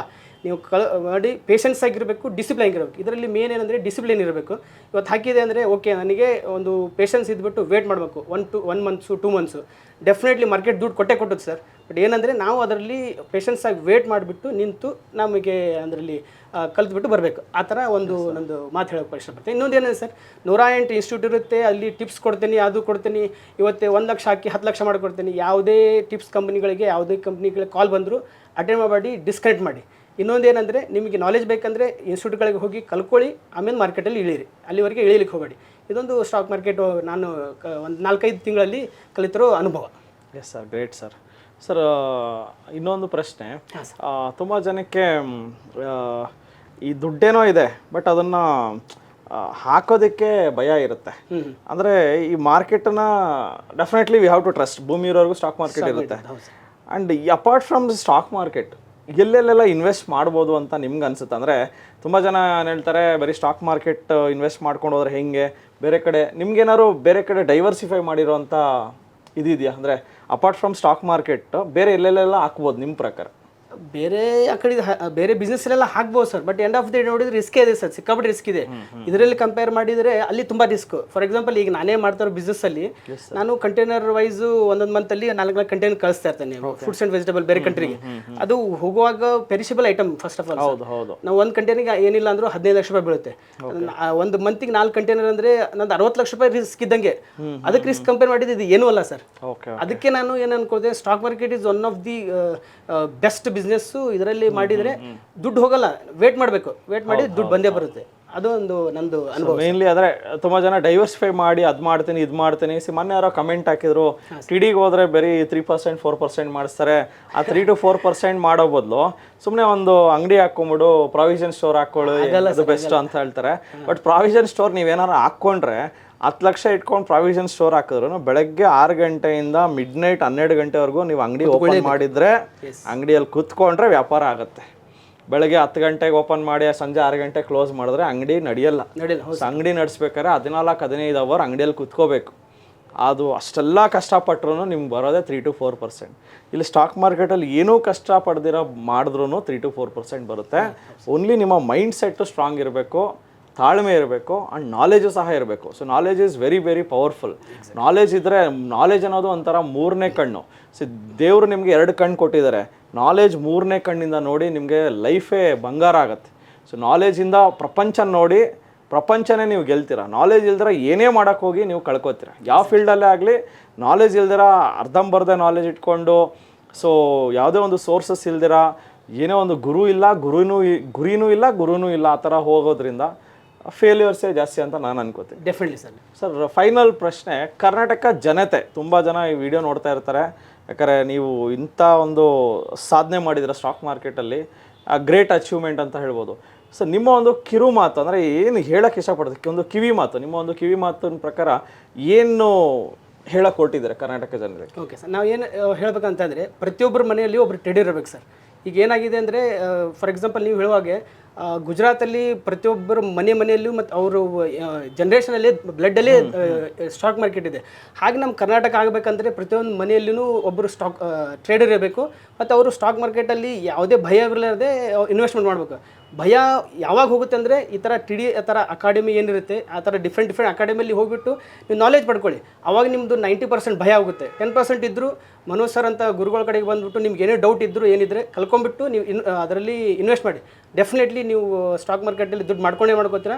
ನಾನೇ ಸಾಕ್ಷಿ. ಇಲ್ಲಿ ನಮ್ಮ ಮುಂದ್ಗಡೆ ಮನೋಜ್ ಸರ್ ಇದ್ದಾರೆ, ಅವರೇ ನಮಗೆ ದೊಡ್ಡ ದಂತ ಸಾಕ್ಷಿ ಇದ್ದಂಗೆ. ಯಾಕಂದರೆ ಯಾವುದೇ ಫೀಲ್ಡಲ್ಲಿ ಹೋದರೂ ಲಾಭ ನಷ್ಟ ಇದ್ದಿದ್ದೆ, ಬಟ್ ಇದರಲ್ಲಿನೂ ಲಾಭ ನಷ್ಟ ಇದೆ. ಬಟ್ ಹೇಗೆ ನಷ್ಟದಲ್ಲಿ ಹೋದರೆ ಹೇಗೆ ಬರಬೇಕು ಅನ್ನೋದು ಒಂದು ಒಳ್ಳೆಯ ತಂತ್ರಗಾರಿಕೆ ಎಲ್ಲ ಕಲಿಸ್ಕೊಟ್ಟಿದ್ದಾರೆ. ಅದರಿಂದ ನಾವು ಕಲಿತ್ಬಿಟ್ಟು ಮಾಡ್ತಾಯಿದ್ವಿ. ಹಾಗೆ ನೀವು ನಿಮ್ಮ ಇದು ಮಾಡಿಬಿಟ್ಟು ನಿಮ್ಗೆ ಇನ್ವೆಸ್ಟ್ ಮಾಡಬೇಕಂದ್ರೆ ಸ್ಟಾಕ್ ಮಾರ್ಕೆಟಲ್ಲಿ ಹಾಕಿ. ಇಲ್ಲ ನಮಗೆ ತುಂಬ ಭಯ ಇದೆ ಅಂತ ಮ್ಯೂಚುವಲ್ ಫಂಡಲ್ಲಿ ಇನ್ವೆಸ್ಟ್ ಮಾಡಿ, ಅದರಲ್ಲಿ ನಿಮ್ಮ ದುಡ್ಡನ್ನು ಇನ್ನೊಬ್ಬರು ಫಂಡ್ ಮ್ಯಾನೇಜ್ ಮಾಡಿಬಿಟ್ಟು ನಿಮಗೆ ಒಂದು ಒಳ್ಳೆ ರೀತಿ ಡಿಸೆಂಟ್ ಪ್ರಾಫಿಟನ್ನು ಮಾಡಿಕೊಡ್ತಾರೆ. But end of the day ಏನಂದರೆ ನಾವು ಸ್ಟಾಕ್ ಮಾರ್ಕೆಟ್ ಹಾಕೋದ್ರಿಂದ ಒಳ್ಳೆಯದೇ ಹೊರತು ಕೆಟ್ಟದ್ದೇನಿಲ್ಲ. ಅದು ನಾನು ನನ್ನ ಅನುಭವ ಹೇಳಬೇಕಂತ ಇಷ್ಟಪಡ್ತೇನೆ. Thank you sir. ಸರ್ ಇನ್ನೊಂದು ಪ್ರಶ್ನೆ ಇದೆ. ಸೊ ಅಂದರೆ ಯೂಶಲಿ ಒಬ್ಬ ಟ್ರೇಡರ್ಸ್ ಮೈಂಡ್ ಸೆಟ್ ಆಗಲಿ, ಟ್ರೇಡರ್ಸ್ ದಿನಚರಿ ಆದರೂ ಹೆಂಗಿರುತ್ತೆ ಅಂದರೆ, ಟ್ರೇಡರ್ ಆದವರು ತುಂಬ ಜನ ಅನ್ಕೋತಾರೆ ದಿನ ಪೂರ್ತಿ ಸಿಸ್ಟಮ್ ಮುಂದೆ ಇರಬೇಕು, ದಿನ ಪೂರ್ತಿ ಕಷ್ಟಪಡಬೇಕಂತಾರೆ. ಟ್ರೇಡರ್ ಮೈಂಡ್ ಸೆಟ್ ಹೆಂಗಿರಬೇಕು, ದಿನಚರಿ ಹೆಂಗಿರುತ್ತೆ ಜನರಲ್ ಆಗಿ ಹೇಳಿ ಸರ್. ಟ್ರೇಡರ್ ಮೈಂಡ್ ಸೆಟ್ ಯಾವಾಗಲೂ ಕೂಲ್ ಕಾಮಾಗಿರ್ಬೇಕು ಸರ್. ಯಾವುದೇ ನಾನು ಇವತ್ತು 10 ಲಕ್ಷ ಹಾಕಿದ್ದೇನೆಂದ್ರೂ ಸೇಮ್ ಮೈಂಡ್ ಸೆಟ್ ಇರಬೇಕು. ಏನು ಇವತ್ತು ಟ್ರೇಡಿಂಗ್ ತೊಗೊಂಡಿಲ್ಲ ಅಂದರೂ ಅದೇ ಸೇಮ್ ಮೈಂಡ್ ಸೆಟ್ ಇರಬೇಕು. ಆವಾಗಲೇ ಟ್ರೇಡ್ ಮಾರ್ಕೆಟಲ್ಲಿ ಅಂದರೆ ಸ್ಟಾಕ್ ಮಾರ್ಕೆಟಲ್ಲಿ ನಾವು ಗಟ್ಟಿಯಾಗಿ ನಿಲ್ಲಕ್ಕಾಗುತ್ತೆ ಸರ್. ಇಲ್ಲ ಒಂದು 10 ಲಕ್ಷ ಹಾಕಿಂದ ಎದೆ ಡವ ಅಂತ ಇದೆ ಅದಿದಂತ ಆ ಥರ ಆದ್ರೆ ಆಗಲ್ಲ. ನಮ್ಮದು ಒಂದು ಕಾಮ್ ಮೈಂಡ್ ಸೆಟ್ ಇರಬೇಕು, ಪೇಷನ್ಸ್ ಇರಬೇಕು. ಆಮೇಲೆ ಇದ್ರ ಜೊತೆಗೆ ನಾನು ಪ್ರಾಕ್ಟೀಸ್ ಮಾಡಿದ್ದೇನೆಂದರೆ ಎವ್ರಿ ಡೇ ಒಂದು ಲೈಕ್ ವಾಕಿಂಗ್ ಪ್ರಾಕ್ಟೀಸ್ ಮಾಡ್ಕೊಂಡಿದ್ದೇನೆ. ಎವ್ರಿ ಡೇ ಒಂದು 10,000 ಸ್ಟೆಪ್ಸ್ ಮಾಡಬೇಕಂದ್ರೆ 10,000 ಸ್ಟೆಪ್ ಮಾಡಿಸ್ಬಿಟ್ಟು ಅಂದರೆ ಲೈಕ್ ಕ್ಲೋಸ್ ಟು ಒಂದು 6 to 7 ಕಿಲೋಮೀಟರ್ಸ್ ಆಗುತ್ತೆ ಎವ್ರಿ ಡೇ ಅದರಿಂದ ನಮಗೆ ಒಂದು ದೈಹಿಕವಾಗಿ ಒಂದು ಇದನ್ನು ಸಿಗುತ್ತೆ, ಸ್ಟೆಬಿಲಿಟಿ ಸಿಗುತ್ತೆ, ಮತ್ತು ಮೈಂಡ್ ಯಾವಾಗ ಕಾಮ್ ಆಗಿರುತ್ತೆ ಸರ್. ಆ ಒಂದು ಮಾತು ನಾನು ಹೇಳಕ್ಕೆ ಇಷ್ಟಪಡ್ತೀನಿ. ಅಂದರೆ ದಿನಚರಿಯಲ್ಲಿ ಈ ಒಂದು ರಿಸರ್ಚ್ಗೆ ಎಲ್ಲ ನೀವು ಎಷ್ಟು ಗಂಟೆ ಸ್ಪೆಂಡ್ ಮಾಡ್ತೀರಾ? Okay sir. ಅದೇನಂದರೆ ಎವ್ರಿ ಡೇ ಬೆಳಿಗ್ಗೆ ಮಾಡಲ್ಲ. ಮಾರ್ಕೆಟ್ ಕ್ಲೋಸ್ ಆದ ನಂತರ ಇವತ್ತೇನು ಕ್ಲೋಸ್ ಆಯಿತು ಮೇನ್ಲಿ ನನಗೆ ಡೈಲಿ ನಿಮ್ಮ ಒಂದು ಹ್ಯಾಬಿಟ್ ಏನಿದೆ ಸರ್, ನಿಮ್ಮದು TD ಅಕಾಡೆಮಿ ಬರೋದು ಪೋಸ್ಟ್ ಮಾರ್ಕೆಟ್ ಅನಾಲಿಸಿಸ್ ಸರ್. ಅದು ನನಗೆ ನೆಕ್ಸ್ಟ್ ಡೇ ಒಂದು ಏನು ಮಾಡಬೇಕು ಅನ್ನೋದು ಒಂದು ಶಕ್ತಿ ಕೊಡುತ್ತೆ ಸರ್. ಏನೇ ಎಸ್ಪೆಷಲಿ ಅವತ್ತು ಮಾರ್ಕೆಟ್ ಒಂದೊಂದು 200 ಪಾಯಿಂಟ್ಸ್ 300 ಪಾಯಿಂಟ್ಸ್ ಬಿದ್ದಿರುತ್ತೆ. ಓಕೆ ನಾಳೆನೂ ಹಿಂಗೆ ಆಗ್ಬಾರ್ದ, ನಾನು ಹಾಕಿದ ಸ್ಟ್ರಾಟಜಿ ಏನಾಗುತ್ತೆ ಈ ಥರ ಎಲ್ಲ ವಿಚಾರ ಇರುತ್ತೆ. ನಿಮ್ಮದು ಒಂದು ಪೋಸ್ಟ್ ಮಾರ್ಕೆಟ್ ಅನಾಲಿಸಿಸ್ ನೋಡಿದ ಕೂಡ ನನಗೊಂದು ಧೈರ್ಯ ಬರುತ್ತೆ. ಓಕೆ ನಾಳೆ ಮಾರ್ಕೆಟ್ ಹಿಂಗೆ ಹೋಗುತ್ತೆ, ಈ ಥರ ನಾವು ಥಿಂಕ್ ಮಾಡ್ಬೋದು. ಎವ್ರಿ ಡೇ ಟ್ರೇಡರ್ ಮೈಂಡ್ಸೆಟ್ ಹೆಂಗಿರ್ಬೇಕಂತ ಸರ್, ನೆಕ್ಸ್ಟ್ ಫುಲ್ ಡೇ ನಾವು ಮಾರ್ಕೆಟ್ ನೋಡಲಿಲ್ಲ ಅಂದರೂ ಅಟ್ಲೀಸ್ಟ್ ಮಾರ್ಕೆಟ್ ಮುಗಿದ ನಂತರ ಸ್ವಲ್ಪ ಅನಾಲಿಸಿಸ್ ಮಾಡಿ ನಾಳೆ ನಂದು ಏನು ಮಾಡಬೇಕು, ನಮ್ಮ ಪೋರ್ಟ್ಫೋಲಿಯೋ ಹೆಂಗೆ ಮಾಡ್ಕೋಬೇಕು, ಏನು ಮಾಡಬೇಕು, ಯಾವ್ದಾವ ಸ್ಟಾಕ್ಸ್ ಇದೆ, ಯಾವ್ದಾವ ಸೆಕ್ಟರ್ ಮೇಲೆ ಹೋಗಿದೆ ಕೆಳಗೆ ಹೋಗಿದೆ ನೋಡ್ಕೊಂಡ್ಬಿಟ್ಟು ನಾವು ನಮ್ಮದು ನೆಕ್ಸ್ಟ್ ಟ್ರೇಡ್ ಪ್ಲ್ಯಾನ್ ಮಾಡ್ಬೇಕು ಸರ್. Yes, very simple. ಅದೇ ಮಾರ್ಕೆಟ್ ಪೋಸ್ಟ್ ಮಾರ್ಕೆಟಲ್ಲಿ ಏನು ಥರ ಮಾರ್ಕೆಟ್ ಕ್ಲೋಸ್ ಆಗಿದೆ, ಯಾವ ಇಂಡೆಕ್ಸ್ ಮೇಲಕ್ಕೆ ಹೋಗಿದೆ, ಯಾವ ಸೆಕ್ಟರ್ ಮೇಲಕ್ಕೆ ಹೋಗಿದೆ, ಪ್ರತಿಯೊಂದು ನೋಡ್ಕೋಬೇಕು. ಯಾವ ಸ್ಟಾಕ್ ಮೇಲಕ್ಕೆ ಹೋಗಿದೆ, ಏನಾದ್ರು ನ್ಯೂಸ್ ಇತ್ತಾ, ಸರ್ಟನ್ ಥಿಂಗ್ಸ್ನ ಅನಲೈಸ್ ಮಾಡಲೇಬೇಕು. ಸೊ ತುಂಬ ಜನ ಸ್ಟಾಕ್ ಮಾರ್ಕೆಟ್ಗೆ ಹೆಂಗಂದರೆ ಬರ್ತಾರೆ, ದುಡ್ಡು ಬೇಕಂದವಾಗ ಪಟ ಅಂತ ಹೊಡಿತಾ ಇರ್ತಾರೆ, ನೋಡಿದ್ದು ಬಟ್ ದುಡ್ಡು ಬರಲ್ಲ. ದುಡ್ಡು ಬೇಕಂದರೆ ಪ್ರತಿದಿನ ಕನ್ಸಿಸ್ಟೆಂಟಾಗಿ ಅಟ್ಲೀಸ್ಟ್ 1 hour ಸಿಸ್ಟಮ್ ಮುಂದೆ ಕೂತ್ಕೊಂಡು ಒಂದು 1 hour ಸಿಸ್ಟಮ್ನ ಅನಲೈಸ್ ಮಾಡಬೇಕಂದ್ರೆ ಏನು ನಡೀತಾ ಇದೆ ಪ್ರಪಂಚದಲ್ಲಿ, ಗ್ಲೋಬಲ್ ಕ್ಯೂಸ್ ಆಗಲಿ, ಇಂಡಿಯನ್ ಮಾರ್ಕೆಟ್ಸ್ ಏನು ನಡೀತಾ ಇದೆ, ಇದನ್ನೆಲ್ಲ ಅನಲೈಸ್ ಮಾಡೋದ್ರಿಂದ ನಿಮ್ಮ ಸಕ್ಸಸ್ ರೇಷಿಯೋ ಹೆಚ್ಚಾಗುತ್ತೆ. ದುಡ್ಡು ಬೇಕು ಅಂದವಾಗ ಅವಾಗ ಬಂದು ನೋಡಿ ಚೆಕ್ ಮಾಡೋದಲ್ಲ, ಪ್ರತಿ ದಿವಸ ಯಾವ ಸ್ಟಾಕ್ಸ್ ಬಾಟಮಲ್ಲಿದೆ, ಪೀಕಲ್ಲಿದೆ ಎಲ್ಲನೂ ಅಬ್ಸರ್ವ್ ಮಾಡೋದ್ರಿಂದ ನೀವು ಸಾಧಕರು ಸೀಟಿಗೆ ಬರ್ಬೋದು. ಆ್ಯಂಡ್ ಸ್ಟಾಕ್ ಮಾರ್ಕೆಟಲ್ಲಿ ದುಡ್ಡು ಮಾಡಬೇಕಾದ್ರೆ very simple. First thing you should have money, ನಿಮ್ಮ ಹತ್ರ ದುಡ್ಡಿರಬೇಕು. ಸೆಕೆಂಡ್ ಥಿಂಗು ಸಿಕ್ಕಾಪಟ್ಟೆ ತಾಳ್ಮೆ ಇರಬೇಕು. ಮೂರನೇದು ಸಿಕ್ಕಾಪಟ್ಟೆ ನಾಲೆಜ್ ಇರಬೇಕು. ಸೊ ನಾಲೆಜ್ನ ಅಕ್ವೈರ್ ಮಾಡಲೇಬೇಕು. ಆ್ಯಂಡ್ ಪೀಸ್ಫುಲ್ಲಾಗಿ ನೆಮ್ಮದಿಯಾಗಿ ದುಡ್ಡು ಮಾಡ್ಬೋದು. ಆ್ಯಂಡ್ ಪ್ರತಿ ದಿವಸ ಒಂದು ಅಭ್ಯಾಸ ಇಟ್ಕೊಳ್ಳಿ, ಒಂದು ವಾಕಿಂಗ್ ಹೋಗೋದಾಗಲಿ, ಒಂದು ಯೋಗಾಸನ ಮಾಡೋದಾಗಲಿ, ಅದಕ್ಕೆ ಬಿಕಾಸ್ ಸ್ಟೇಬಲ್ ಮೈಂಡ್ ಇರಬೇಕಾಗುತ್ತೆ. Stress stock market trading is little stressful ಜಾಬೇ ಇದೆ ಆ್ಯಕ್ಚುಲಿ ಹೇಳ್ಬೇಕಾದ್ರೆ. ಸೊ ಇಷ್ಟು ಹೇಳ್ತಾ ಈ ಒಂದು ಸಾಧಕರು ಪ್ರೋಗ್ರಾಮ್ನ ಮುಗಿಸೋಣ. ಸೊ ಥ್ಯಾಂಕ್ ಯು ಸರ್, ಅಷ್ಟು ದೂರದಿಂದ ಬಂದು ಈ ಪ್ರೋಗ್ರಾಮ್ನ ಮುಗಿಸ್ಕೊಟ್ಟಿದ್ದೀರಾ. ಸೊ ಪ್ರೋಗ್ರಾಮ್ ಅಟೆಂಡ್ ಮಾಡಿ ನಮ್ಮ ಒಂದು ವೀಕ್ಷಕರಿಗೆ ಸ್ಟಾಕ್ ಮಾರ್ಕೆಟಲ್ಲೂ ನಾವು ಸಾಧನೆ ಮಾಡ್ಬೋದಂತ ತೋರಿಸ್ಕೊಟ್ಟಿದ್ದೀರಾ. So thank you. ಜೈ ಹಿಂದ್, ಜೈ ಕರ್ನಾಟಕ. ಮಾಂತೇಶ್ ಕುಲಕರ್ಣಿ ಅಂತ, ಹುಬ್ಳಿಯವರು ಮೂಲತಃ. ಸೊ ಅವರು ಒಂದು ಸಾಧನೆ ಮಾಡಿದ್ದಾರೆ. ಏನು ಸಾಧನೆ ಮಾಡಿದ್ದಾರೆ ನೋಡೋಣ. ಸೊ ನೋಡ್ಬೋದು ನೀವು ಎಷ್ಟು ದುಡ್ಡು ಹಾಕಿದ್ದಾರೆ. 10 lakhs ಜಸ್ಟ್ 2 months ಬ್ಯಾಕ್ ಹಾಕಿರೋದು 11 lakhs ಸಮಥಿಂಗ್ ಆಗಿದೆ. So what is the returns? 10% returns. So ಎಲ್ಲೆಲ್ಲಿ ದುಡ್ಡು ಹಾಕಿದ್ದಾರೆ? ಮೇನ್ಲಿ ನಿಫ್ಟಿ ಬೀಸ್ ಹೇಳಿದ್ವಾ, Nifty BeES, auto BeES, pharma BeES, infra BeES, consumption BeES, bank BeES, IT BeES, gold BeES, ಇಷ್ಟಲ್ಲೂ ದುಡ್ಡು ಹಾಕಿ ಇದರಲ್ಲಿ ಒಂದು 10% ದುಡ್ಡು ಮಾಡಿದ್ದಾರೆ 2 ತಿಂಗಳಲ್ಲಿ. ಅದಾದಮೇಲೆ ಇದು ಬಂದು ಆಪ್ಷನ್ಸ್ ಟ್ರೇಡಿಂಗಲ್ಲಿ ಒಂದು 69,000 ಮಾಡಿದ್ದಾರೆ 2 monthsಲ್ಲಿ. So welcome sir. Thank you sir. ಒಂದು ಸೊ ಹೇಗಿತ್ತು ಜರ್ನಿ ಮತ್ತು ಏನು ಹೇಳೋಕ್ಕೆ ಇಷ್ಟಪಡ್ತೀರಾ ನಮ್ಮ ಟ್ರೇಡರ್ಸ್ಗೆ? ಹಾಂ ಸರ್, ಏನಂದರೆ ನಾನು ಜೂನ್ ತಿಂಗಳಲ್ಲಿ ನಿಮ್ಮ ಥರನೇ ಈ ಜೂನ್ 16 ನಾನು ನಿಮ್ಮ ಥರನೇ ಬಂದುಬಿಟ್ಟು ಇಲ್ಲಿ ಟಿ ಡಿ ಅಕೌಂಟಲ್ಲಿ ಸ್ಟಾಕ್ ಮಾರ್ಕೆಟ್ ಬಗ್ಗೆ ಕಲ್ತಿದ್ದು. ಈ ಕಡೆ ಸ್ಟಾಕ್ ಮಾರ್ಕೆಟ್ ಬಗ್ಗೆ ಕಲ್ತಿದ್ದು. ನನಗೂ ಮುಂಚೆ ಯಾವುದೇ ರೀತಿ ಅನುಭವ ಆಯಿತು, ಯಾವುದೇ ಏನೂ ಇದ್ದಿದ್ದಿಲ್ಲ, ಎಸ್ಪೆಷಲಿ ಸ್ಟಾಕ್ ಮಾರ್ಕೆಟು. ಆದರೂ ಹೀಗೆ ಯೂಟ್ಯೂಬೆಲ್ಲ ನೋಡುವಾಗ ಟಿ ಡಿ ಅಕಾಡೆಮಿ ಬಗ್ಗೆ ಗೊತ್ತಾಗಿ ನಾನು ಬಂದುಬಿಟ್ಟು ಅದರಲ್ಲಿ ಎಲ್ಲ ನೋಡಿ ಇಲ್ಲಿ ಬಂದುಬಿಟ್ಟು ಸರ್ ಕಡೆಗೆ ಗೋಲ್ಡ್ ಕ್ಲಾಸ್ ತೊಗೊಂಡಂತ ಏನಾಯಿತು, ನನಗೆ ಸರ್ ಹೇಳ್ಕೊಟ್ಟಿರೋ ಎಲ್ಲ ಏನೇನು ಪಾಠಗಳಿದೆಯಲ್ಲ ಎವ್ರಿ ಡೇ ಪ್ರಾಕ್ಟೀಸ್ ಮಾಡ್ತಾಯಿದ್ದೆ. ಮಾಡಿಬಿಟ್ಟು ಓಕೆ ಇದರಲ್ಲಿ ಚೆನ್ನಾಗಿ ಕಲಿಸ್ಕೊಟ್ಟಿದ್ದಾರೆ, ಯಾಕೆ ನಾನು ಇದರಲ್ಲಿ ಪೇಪರ್ ಟ್ರೇಡಿಂಗ್ ಮಾಡಿಬಿಟ್ಟು ಅದ್ರದ್ದು ಎಕ್ಸಾಕ್ಟ್ ಏನೇನು ಬರುತ್ತೆ ಅದೆಲ್ಲ ನೋಡ್ಕೊಂಡ್ಬಿಟ್ಟು ನೆಕ್ಸ್ಟು ನಂದು ಓನ್ ದುಡ್ಡು ಹಾಕಿದ್ರು ಅಂತೇಳಿ ನಾನು ಪ್ಲ್ಯಾನ್ ಮಾಡಿಬಿಟ್ಟು ಪೇಪರ್ ಟ್ರೇಡಿಂಗ್ ಎಲ್ಲ ಮಾಡಿದೆ. ಲಾಸ್ಟ್ 3 ಮಂತ್ಸಿಂದ ಪೇಪರ್ ಟ್ರೇಡಿಂಗ್ ಮಾಡ್ತಿದ್ದೆ. ಅದ್ರ ಜೊತೆಗೆ ಸ್ವಲ್ಪ small here and there F trading ಮಾಡ್ತಿದ್ದೆ. Last 2 months back market down ಇದೆ ಅಂತ ಗೊತ್ತಾಯ್ತು ನನಗೆ. ಆಮೇಲೆ ನನಗೆ ಯಾವ ಸ್ಟಾಕ್ ಸೆಲೆಕ್ಟ್ ಮಾಡಬೇಕು ಏನು ಮಾಡಬೇಕು ಗೊತ್ತಾಗ್ತಾ ಇದ್ದಿಲ್ಲ. RSI 30 ರೇಂಜಲ್ಲಿ ಇದ್ದಾಗೆ ತೊಗೋಬೇಕು ಅದೆಲ್ಲ ಕಳಿಸ್ಕೊಟ್ಟಿದ್ರು. ಆದರೂ ಒಂದು ನಮ್ಮ ಹಾರ್ಡ್ ಅರ್ನ್ ಮಾಡಿ ಹಾಕೋದಿರುತ್ತಲ್ಲ, ಆವಾಗ ಒಂದು ಸ್ವಲ್ಪ ಏನೋ ಧೈರ್ಯ ಇರಲ್ಲ. ಆಯಿತು, ಸೇಫೆಸ್ಟ್ ರೂಟ್ ಯಾವುದು ಅದು ನಮ್ಮ ಪಾಠಗಳಲ್ಲಿ ಹೇಳ್ಕೊಟ್ಟಿದ್ದಾರೆ. ಬೀಸ್ ಇದೆ, ಮ್ಯೂಚುವಲ್ ಫಂಡ್ ಇದೆ ಅಂತ. ಮ್ಯೂಚುವಲ್ ಫಂಡ್ ಹಾಕಿದರೆ ನೀವು ಅದರದ್ದೇ ಆದ ಡಿಫ್ರೆಂಟ್ ಇದನ್ನಿದೆ. ಏನಂದರೆ ಲೈಕ್ NAV ಇರುತ್ತೆ, ಆಮೇಲೆ ಇವತ್ತು ಹಾಕಿದರೆ ನಾಳೆ ತೆಗಿಬೇಕಂದ್ರೆ ಅದರದ್ದೇ ಆದ ಚಾರ್ಜಸ್ ಎಲ್ಲ ಇರುತ್ತೆ. ಅದಿದ್ದರೆ ನಮಗೆ ಸ್ವಲ್ಪ ಸಪೋಸ್ ಏನು ನಾನು ಬೇರೆ ಬಿಸ್ನೆಸ್ಸಲ್ಲಿ ಇದ್ದೀನಿ, ಅದು ಸಪೋಸ್ ದುಡ್ಡು ಬೇಕಂದರೆ ವಾಪಸ್ ತೊಗೋಬೇಕಂದ್ರೆ ಆಗಲ್ಲ. ಅದಕ್ಕೆ ಸ್ಟಾಕ್ ಮಾರ್ಕೆಟ್ ಯಾವ್ದು ಸ್ಟಾಕ್ಸ್ ತೊಗೋಬೇಕು ಅನ್ನೋದು ಗೊತ್ತಾಗ್ತಾ ಇದ್ದಿಲ್ಲ. ಅದಕ್ಕೆ ಏನು ಮಾಡಿದೆ, ನಾನು ಕಣ್ಣು ಮುಚ್ಚಿಬಿಟ್ಟು ಬೀಸಲ್ಲಿ ಡಿಫ್ರೆಂಟ್ ಬೀಸಲ್ಲಿ ಹಾಕಿದೆ. ಅದು ಏನಂದರೆ ಒಂದೇ ಬೀಸಲ್ಲಿ ಹಾಕಿಲ್ಲ, ನಿಫ್ಟಿ ಬೀಸು ಒಂದೇ ಹಾಕಿಲ್ಲ, ಅದರ ಡಿಫ್ರೆಂಟ್ ಬೀಸಸ್ ಇದೆ. ಅದರಲ್ಲಿ ಲೈಕ್ ಸೆಕ್ಟರ್ ವೈಸು ಯಾವ್ದು ಇದರಲ್ಲಿ ಸೆಕ್ಟರ್ ಚೆನ್ನಾಗಿ ಓಡ್ತಾ ಇರುತ್ತೆ. ಇದೊಂದು ಸೆಕ್ಟರ್ ಸೈಕಲ್ ಇದ್ದ ಹಾಗೆ, ಲೈಕ್ ಇವತ್ತು ಒಂದು ಸೆಕ್ಟರ್ ಇರುತ್ತೆ, ನಾಳೆ ಇನ್ನೊಂದು ಸೆಕ್ಟರ್ ಇರುತ್ತೆ, ಹೀಗೆ ಎಲ್ಲ ಡಿಫ್ರೆಂಟ್ ಓಡ್ತಾ ಇರುತ್ತಲ್ಲ. ಅದು ನೋಡಿಬಿಟ್ಟು ನಾನು ಒಂದು 8 ಬೀಸ್ ಸಪ್ರೇಟಾಗಿ ತೊಗೊಂಬಿಟ್ಟು ಅದರಲ್ಲಿ ಇನ್ವೆಸ್ಟ್ ಮಾಡಿದೆ. ಲಾಸ್ಟ್ 2 ಮಂತ್ಸಿಂದ ನಾನು ಹಾಕಿದ್ದೀನಿ, ಇವತ್ತಿನವರೆಗೆ ಅದು ಏನಾಗ್ತಾಯಿದೆ ನೋಡಿಲ್ಲ. ಇವಾಗ ಅದು ನನಗೆ ಆಲ್ಮೋಸ್ಟ್ ಅಲ್ಲಿ ಕ್ಲೋಸ್ ಟು 1.2 ಲ್ಯಾಕ್ಸ್ವರೆಗೆ ಪ್ರಾಫಿಟ್ ಕೊಟ್ಟಿದೆ. ನಾನು ಏನೂ ಮಾಡಿಲ್ಲ. ಮಧ್ಯೆ here and there market down ಹೋಯಿತು, ಬಟ್ ಅಲ್ಲಿ ಮಾರ್ಕೆಟ್ ಡೌನ್ ಹೋದರೂ ನನಗೆ ಆಗಿದ್ದು ಓನ್ಲಿ 1% ಲಾಸ್, ಮತ್ತೆ ಅದು ರಿಕವರಿ ಆಗೋಯ್ತು. ಅಂದರೆ ಲೈಕ್ ಸ್ಟಾಕ್ ಮಾರ್ಕೆಟಲ್ಲಿ ದುಡ್ಡಿದೆ, ಬಟ್ ಓನ್ಲಿ ನಾವು ಏನಂದರೆ ನಾಲೆಜ್ ತೊಗೊಂಡ್ಬಿಟ್ಟು ಅದರಲ್ಲಿ ಸರ್ ಹೇಳ್ಕೊಟ್ಟಿರೋ ಏನೇನು ಸ್ಟ್ರಾಟಜೀಸ್ ಇದೆ ಅದನ್ನು ಕಣ್ಣು ಮುಚ್ಚಿ ನೀವು ಪ್ರಾಕ್ಟೀಸ್ ಮಾಡಿ ಸಾಕು, ಆರಾಮಾಗಿ ದುಡ್ಡು ಮಾಡ್ಕೋಬೋದು. ಅದರಲ್ಲಿ ನಾನೇ ಒಂದು ಮಾಡಿದ್ದಿಲ್ಲೇ ಸಾಕ್ಷಿ ಇದೆ ನಿಮಗೆ. ಸೊ ಟ್ರೇಡರ್ಸ್ ಮೈಂಡ್ಸೆಟ್ ಹೆಂಗೆ ಇಟ್ಕೋಬೇಕು? ಇದೇನೆಂದರೆ ನೀವು ಲೈಕ್ ಶೇರ್ ಮಾರ್ಕೆಟು ಮತ್ತು ಈ ಕೃಷಿ ಅಂತೇನು ಹೇಳ್ತಾರಲ್ವ, ಅದು ಮೈಂಡ್ಸೆಟ್ ಸೇಮ್ ಇರಬೇಕು. ಲೈಕ್ ರೈತ ನೋಡಿ, ಇವತ್ತು ಉಳುಮೆ ಮಾಡ್ತಾನೆ, ಇವತ್ತೇ ಉಳುಮೆ ಮಾಡಿಬಿಟ್ಟು ನಾಳೆನೇ ಬೆಳೆ ಬರ್ಬೇಕಂತ ಬರಲ್ಲ. ಇವತ್ತು ಬೀಜ ಹಾಕ್ತಾನೆ, ಅದಕ್ಕೆ ಆಮೇಲೆ ನೀರು ಹಾಕ್ತಾನೆ, ಆಮೇಲೆ ಅದ್ರ ಬೇಕಾಗಿರೋ ಗೊಬ್ಬರ ಹಾಕ್ತಾನೆ, ಆಮೇಲೆ ಅದು ನೈಸರ್ಗಿಕದಿಂದ ಏನೇನು ಪ್ರಾಬ್ಲಮ್ ಆದರೂ ಹೆಂಗೆ ನೋಡ್ಕೋತಾನೆ, ಅದೇ ಮೈಂಡ್ಸೆಟ್ ನಮ್ದು ಇಟ್ಕೋಬೇಕು. ಅಂದರೆ ಇವತ್ತು ಹಾಕಿಬಿಟ್ಟು ಏನೂ ನೋಡಬಾರ್ದು, ಅದ್ರ ಬಗ್ಗೆ ಅದನ್ನು ಏನೇನು ಟೇಕ್ ಕೇರ್ ತೊಗೋಬೇಕಾಗುತ್ತೆ ಅದನ್ನು ಮಾಡಬೇಕು. ಮಾಡಿಬಿಟ್ಟು ನೀವು ಮಾಡಿದರೆ ಆಮೇಲೆ ಇನ್ನೊಂದು ಕಾಮ್ ಮೈಂಡ್ಸೆಟ್ ಇರಬೇಕು. ಆಮೇಲೆ ಎವ್ರಿ ಡೇ ಮಾರ್ಕೆಟಲ್ಲಿ ಏನೇನು ಆಗ್ತಾಯಿದೆ, ಗ್ಲೋಬಲ್ ಕ್ಯೂಸ್ ಏನಾಗ್ತಾಯಿದೆ ಅದನ್ನು ನೋಡ್ತಾ ಇರಬೇಕು. ಮತ್ತು ಎವ್ರಿ ಡೇ ನಾನು ಒಂದು ಹ್ಯಾಬಿಟ್ ಇಟ್ಕೊಂಡ್ರೆ ಮಾರ್ಕೆಟ್ ಮುಗಿದ ನಂತರ ನಾಳೆಗೆ ಮಾರ್ಕೆಟ್ ಹೆಂಗೆ ಆಗ್ಬೋದು ಅನ್ನೋದು ಪೋಸ್ಟ್ ಮಾರ್ಕೆಟ್ ಅನಾಲಿಸಿಸ್ ಒಂದು ನೋಡ್ತಾ ಇರ್ತೀನಿ. ಅವಾಗ ನಿಮಗೇನಾಗುತ್ತೆ, ಯಾವ ಸೆಕ್ಟರ್ ಮೇಲೆ ಹೋಗ್ತಾಯಿದೆ, ಯಾವ ಸೆಕ್ಟರ್ ಕೆಳಗೆ ಹೋಗ್ತಾಯಿದೆ. ಓಕೆ, ನಂದು ಯಾವುದೋ ಒಂದು ಇವಾಗ ಹಾಕಿದ ವೀಸಲ್ಲಿ ಒಂದು ಸೆಕ್ಟರ್ ಕಡಿಮೆ ಇದೆ, ಓಕೆ ನಾಳೆ ನಾನು ಈ ಸೆಕ್ಟರ್ ಹಾಕಿದರೆ ನಾಡಿದ್ದು ಅದು ಮೇಲೆ ಹೋಗ್ತಾಯಿದ್ರೆ ನೆಕ್ಸ್ಟ್ ವೀಕ್ ಹೋಗ್ತಾಯಿದ್ರೆ ನನಗೆ ಪ್ರಾಫಿಟ್ ಮಾಡ್ಕೊಳುತ್ತೆ. ಈ ಥರ ನಮಗೊಂದು ಮಾಡೋಕ್ಕೊಂದು ಅನಾಲಿಸಿಸ್ ಮಾಡೋಕ್ಕೆ ಚೆನ್ನಾಗಿರುತ್ತೆ. ಇನ್ನೊಂದು ಏನಂದರೆ ಡಿಸಿಪ್ಲಿನ್ ಒಂದಿರಬೇಕು ಯಾವಾಗಲೂ. ಇವಾಗ ಏನೋ ಹೇಳ್ಕೊಟ್ಟಿದ್ದಾರೆ ಅಂದರೆ ಇದರಲ್ಲಿ ಯಾವುದೇ ಸ್ಟ್ರಾಟಜಿ ಏನು ತಪ್ಪುಗಳನ್ನು ಕಂಡುಹಿಡಿದು ಬದಲಿ ನಾವು ಮೊದಲೇ ಏನು ಹೇಳ್ಕೊಟ್ಟಿದ್ದಾರೆ ಅದನ್ನು ನಾವು ಪ್ರಾಕ್ಟೀಸ್ ಮಾಡ್ಕೊಂಡು ಕಲ್ತ್ಕೋಬೇಕು. ಅದಾದರೆ ಏನಾಗುತ್ತೆ, ನಮಗೆ ಚೆನ್ನಾಗಿ ನಾಲೆಜ್ ಬರುತ್ತೆ. ಆಮೇಲೆ ಸ್ಟಾಕ್ ಮಾರ್ಕೆಟಲ್ಲಿ ದುಡ್ಡು ಮಾಡ್ಕೊಳ್ಳೋದಂತೂ ಏನು it's not a big job, easy job ಇದೆ, ಮಾಡ್ಕೋಬೋದು. ಏನೋ ತಾಳ್ಮೆ ಇರಬೇಕು ಮೇನ್ ಆಗಿದೆ. ಹೇಳಿ, ಏನಾದ್ರು ಕ್ವೆಶನ್ಸ್ ಇದೆಯಾ? ಡೈರೆಕ್ಟಾಗಿ ನಿಮ್ಮ ಮುಂದೆನೇ ಇದ್ದಾರೆ. ಮತ್ತು ಒಂದು ಇವಾಗ ಸರೇ ಒಂದು ಟೂಲದ್ದು ಇಂಟ್ರೊಡಕ್ಷನ್ ಮಾಡಿಕೊಟ್ಟಿದ್ದಾರೆ, ಸೀಸನ್ ಆ್ಯಕ್ಷನ್ ಅಂತೇಳಿ. ಅದರಲ್ಲಿ ಲೈಕ್ ಸೀಸನ್ ವೈಸು ಕೆಲವೊಂದೆಲ್ಲ ಸ್ಟಾಕ್ಸ್ ರ್ಯಾಲಿ ಇರುತ್ತೆ. ಅದು ನೋಡಿಬಿಟ್ಟು ಒಂದು 5 ಲಕ್ಷ ಒಂದು ಶೇರಲ್ಲಿ ಹಾಕಿಟ್ಟಿದ್ದೇನೆ. ಅಂದರೆ ಅಬೌವ್ 1000 ರೂಪೀಸ್ ಶೇರ್ಸ್ ಇದ್ದು, ಒಂದು 7000 ಇದೆ, ಒಂದು 2000 ಆ ಥರ ಇದೆ. ಅದರಲ್ಲಿ 1 ಲಕ್ಷ ಒಂದು ಶೇರ್ ಹಾಕಿಟ್ಟಿದ್ದೇನೆ. ಅದು ಚೆನ್ನಾಗಿ ಅಂದರೆ ನಾನು ಅಬ್ಸರ್ವ್ ಮಾಡಿದ್ದೆ, ಲಾಸ್ಟ್ ಒಂದು 2 to 3 ಮಂತ್ಸಿಂದ ಅಬ್ಸರ್ವ್ ಮಾಡಿದ್ದೇನೆ. ಅದು season action tool perfect work ಆಗ್ತಾಯಿದೆ. ಆ ಶೇರ್ಗಳೇನಿದೆಯಲ್ಲ ಆ ಮೂಮೆಂಟಲ್ಲಿ ಮೂವ್ ಆಗುತ್ತೆ ಅಂದರೆ ಮೂವ್ ಆಗೇ ಆಗುತ್ತೆ. ಮಾರ್ಕೆಟ್ ಯಾವ ಥರ ಇದೆ ಏನೂ ಡಿಫ್ರೆನ್ಸ್ ಆಗೋಲ್ಲ, ಬಟ್ ಇದರಲ್ಲಿ ಮೂಮೆಂಟ್ ಇರುತ್ತೆ. ಹಾಗೆ ಮಾಡಿಬಿಟ್ಟು ಅದರಲ್ಲಿ ಹಾಕಿಟ್ಟಿದ್ದೀನಿ ಸ್ಟಾಕ್ಸ್. ನಂದು ಮೇನ್ಲಿ ಇರೋದು ಇಕ್ವಿಟಿ ಮಾರ್ಕೆಟ್. ಅದನ್ನೇ ನಾನೇನು ಮಾಡಿದ್ದೀನಿ, ಪ್ಲೆಜ್ ಮಾಡಿಬಿಟ್ಟು ಅದನ್ನು ಸ್ಟಾಕ್ ಮಾರ್ಕೆಟ್ ಇದ್ರ ಆಪ್ಷನ್ F&O ಮಾಡ್ತಾ ಇರ್ತೀನಿ. ಅದರಲ್ಲಿ ಸರ್ ಕಲಿಸಿರೋದು ಏನು ಸ್ಟ್ರಾಟಜಿಗಳಿದೆ, iron condor one of the best strategy ನಾನು ಕಂಡುಕೊಂಡಿದ್ದು. ಅದನ್ನು ಹಾಕಿಬಿಟ್ಟು ವಾರಕ್ಕೆ 1% ಮಾಡ್ಕೊತಾ ಇದೆ. ಇನ್ನೊಂದು ಏನಂದರೆ ಗ್ರೀಡಿ ಮೈಂಡ್ಸೆಟ್ ಇರಬಾರ್ದು ಆ್ಯಸ್ ಎ ಟ್ರೇಡರು.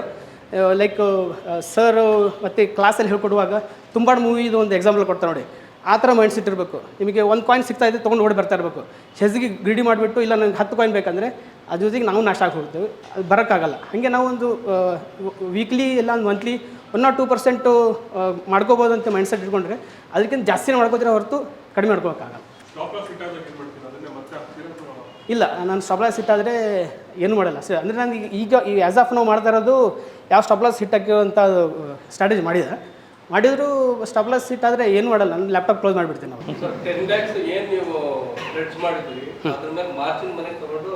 ಎಕ್ಸಾಕ್ಟ್ಲಿ ಅದ್ರಲ್ಲಿ ಏನಂದರೆ ಲೈಕ್ ಸ್ಟಾಕ್ಸ್ ಮಾರ್ಕೆಟದು ಮಾರ್ಜಿನ್ ಬೆನಿಫಿಟ್ ಬೇರೆ ಇರುತ್ತೆ, ಆಮೇಲೆ ಇದು ಮ್ಯೂಚುವಲ್ ಫಂಡ್ ಬೇರೆ ಇರುತ್ತೆ, ಬೀಸ್ ಬೇರೆ ಇರುತ್ತೆ. ಬೀಸದೇನಿದೆಯಲ್ಲ ಆ್ಯಸ್ ಗುಡ್ ಆ್ಯಸ್ ಅದು ನಿಮಗೆ ಕ್ಯಾಶ್ ಮಾರ್ಕೆಟ್ ಥರನೇ ಕನ್ಸಿಡರ್ ಮಾಡ್ತಾರೆ. ಆಲ್ಮೋಸ್ಟ್ ಅಲ್ಲಿ ನಿಮಗೆ 9% ಅಷ್ಟೇ ಹೇರ್ ಕಟ್ ಆಗುತ್ತೆ, 9 to 8%. ಮಿಕ್ಕಿದ್ದೆಲ್ಲ ನಾವು ಅಕೌಂಟ್ ನಿಮಗೆ ಅಮೌಂಟ್ ಕೊಡ್ತಾರೆ F&O ಟ್ರೇಡಿಂಗ್ ಮಾಡೋಕ್ಕೆ, especially on intraday equity market ಮತ್ತು ಸೆಲ್ಲಿಂಗಲ್ಲಿ ನೀವು ಯೂಸ್ ಮಾಡ್ಕೋಬೋದು ದುಡ್ಡು. ಅಂದರೆ ನಿಮಗೆ 10 ಲಕ್ಷ ಇದೆ ಅಂದರೆ ಆ್ಯಸ್ ಗುಡ್ ಆ್ಯಸ್ ನಿಮಗೆ 19 ಲಕ್ಷ ಇದ್ದಂಗೆ, 18 ಲಕ್ಷ ಇದ್ದಂಗೆ. ಅದನ್ನು ಆ 8 ಲಕ್ಷದಲ್ಲಿ ನೀವು ಮತ್ತೆ ಎಕ್ಸ್ಟ್ರಾ ಮಾಡ್ಕೊಂಬಿಟ್ಟು ನಮಗಿರೋ ನಾಲೆಜಿಂದ ಎಕ್ಸ್ಟ್ರಾ ಮಾಡ್ಕೋಬೋದು. ನಾವು ನಾರ್ಮಲಿ 1 or 2% ಸರ್. ನಂದು ವೀಕ್ಲಿ ಆ್ಯಸ್ ಆಫ್ ನಾವು ನಾನು ವೀಕ್ಲಿಯಲ್ಲೇ ಮಾಡ್ತಿದ್ದೀನಿ. 1% ಮ್ಯಾಕ್ಸಿಮಮ್. ಅದ್ರ ಮೇಲೆ ಹೋಗ್ತಂದ್ರೆ ನೋಡೋಲ್ಲ, ನಾನು ಕ್ಲೋಸ್ ಮಾಡಿಬಿಡ್ತೇನೆ, ಅಂದರೆ ಎಕ್ಸಿಟ್ ಆಗಿಬಿಡ್ತೇನೆ. 1% ನನಗೆ ಫಾರ್ ಎಕ್ಸಾಂಪಲ್ ನಾನು ಎವ್ರಿ ಫ್ರೈಡೇ ಹಾಕ್ತಾ ಇರೋದು. ಫ್ರೈಡೇ ಈವ್ನಿಂಗ್ ಅವರು 3:30 ಹಾಕ್ತಾನೆ, 3:15ಗೆ ಹಾಕಿದೆ ಅಂದರೆ ಅದು ಒಂದು ಮಂಡೇ ಅದು ಟ್ಯೂಸ್ಡೇ ನನಗೆ ಪ್ರಾಫಿಟ್ ಬಂತು, 1% ಎಕ್ಸಿಟ್ ಆಗಿಬಿಡ್ತೇನೆ ಸರ್. ನಾನು ಫುಲ್ ಡೇ, ಯಾಕಂದ್ರೆ ನಂದು ಇರೋದೇ ಟಾರ್ಗೆಟ್ ಅಷ್ಟು. ನಾನು ಅದು ಅಷ್ಟೇ ಸರ್. ಇನ್ನೂ ಜಾಸ್ತಿ ಮಾಡ್ಬೋದು, ಬಟ್ ಆ ಗ್ರೀಡ್ ಇಟ್ಕೋಬೇಡಿ. ಸ್ಟಾರ್ಟಿಂಗಲ್ಲಿ ನಮಗೆ ಇರೋ ನಾಲೆಜಿಗೆ 48% is a big money sir. Every weekly 1% ತೊಗೊಳಿದ್ರೆ ದೊಡ್ಡ ಅಮೌಂಟ್ ಅದು. ನಾನು ಇವಾಗ ಬಿಸ್ನೆಸ್ ಮನ್ ಇದ್ದೇನೆ, ನನಗೆ ಗೊತ್ತಿದೆ ಹೊರಗಡೆ ಬಿಸ್ನೆಸ್ ಮಾಡಿದಾಗ ಎಷ್ಟು ರಿಸ್ಕ್ ಇದೆ ಅಂತೆ. ಆ ರಿಸ್ಕ್ ಕಂಪೇರ್ ಮಾಡಿದ್ದು ಏನೂ ಅಲ್ಲ ಸರ್, ಅದು 100% ರಿಸ್ಕ್ ಇದೆ. ಇದರಲ್ಲಿ ಅಟ್ಲೀಸ್ಟ್ 10% ತೊಗೊಂಡು ದುಡ್ಡು ಮಾಡ್ಕೋಬೋದು. Thank you. ನಮಸ್ತೆ ಕರ್ನಾಟಕ. ನಮ್ಮ ಕೋರ್ಸಸ್ ಜಾಯ್ನ್ ಆಗೋದು ವೆರಿ ಸಿಂಪಲ್. ಸೊ ನಮ್ಮ 3 days ವರ್ಕ್ಶಾಪ್ ಇರುತ್ತೆ, ಶುಕ್ರವಾರ, ಶನಿವಾರ, ಭಾನುವಾರ. ಸೊ ಪ್ರತಿ ವಾರ ಹೊಸ ಬ್ಯಾಚ್ ಸ್ಟಾರ್ಟ್ ಆಗುತ್ತೆ. ಶುಕ್ರವಾರ 10 ಗಂಟೆಯಿಂದ 2 ಗಂಟೆ, ಶನಿವಾರ 10 ಗಂಟೆಯಿಂದ 5 ಗಂಟೆ, ಭಾನುವಾರ 10 ಗಂಟೆಯಿಂದ 5 ಗಂಟೆ. ಸೊ 3 ಬ್ರಾಂಚಸ್ ಇರುತ್ತೆ, ರಾಜಾಜಿನಗರ, ಯಲಹಂಕ ಮತ್ತು JP ನಗರ. ನಿಮ್ಗೆ ಯಾವ ಬ್ರಾಂಚ್ ಹತ್ರ ಆಗಿರುತ್ತೋ ನೀವು ಅಲ್ಲಿ ಹೋಗಿ ಕೋರ್ಸಸ್ ಜಾಯ್ನ್ ಆಗ್ಬೋದು. ಸೊ ನೀವು ನಮ್ಮ ನಂಬರ್ಗೆ ಕಾಲ್ ಮಾಡಿ, ಸೊ ಅವರು ನಿಮಗೆ 500 rupees ಅಡ್ವಾನ್ಸ್ ಬುಕ್ಕಿಂಗ್ ಅಂತ ಮಾಡಿಸ್ಕೋತಾರೆ, ಸೊ ದಟ್ ನಿಮ್ಮ ಸೀಟ್ಸ್ ಬುಕ್ ಆಗಿರುತ್ತೆ. So most of the time seats house full ಆಗಿರೋದ್ರಿಂದ ಫಸ್ಟೇ ನೀವು ಸೀಟ್ ಬುಕ್ ಮಾಡ್ಕೊಂಡು ಬರೋದು ತುಂಬ ಒಳ್ಳೆಯದು. So thank you. ಸಿಗೋಣ ಇದೇ ಶುಕ್ರವಾರ.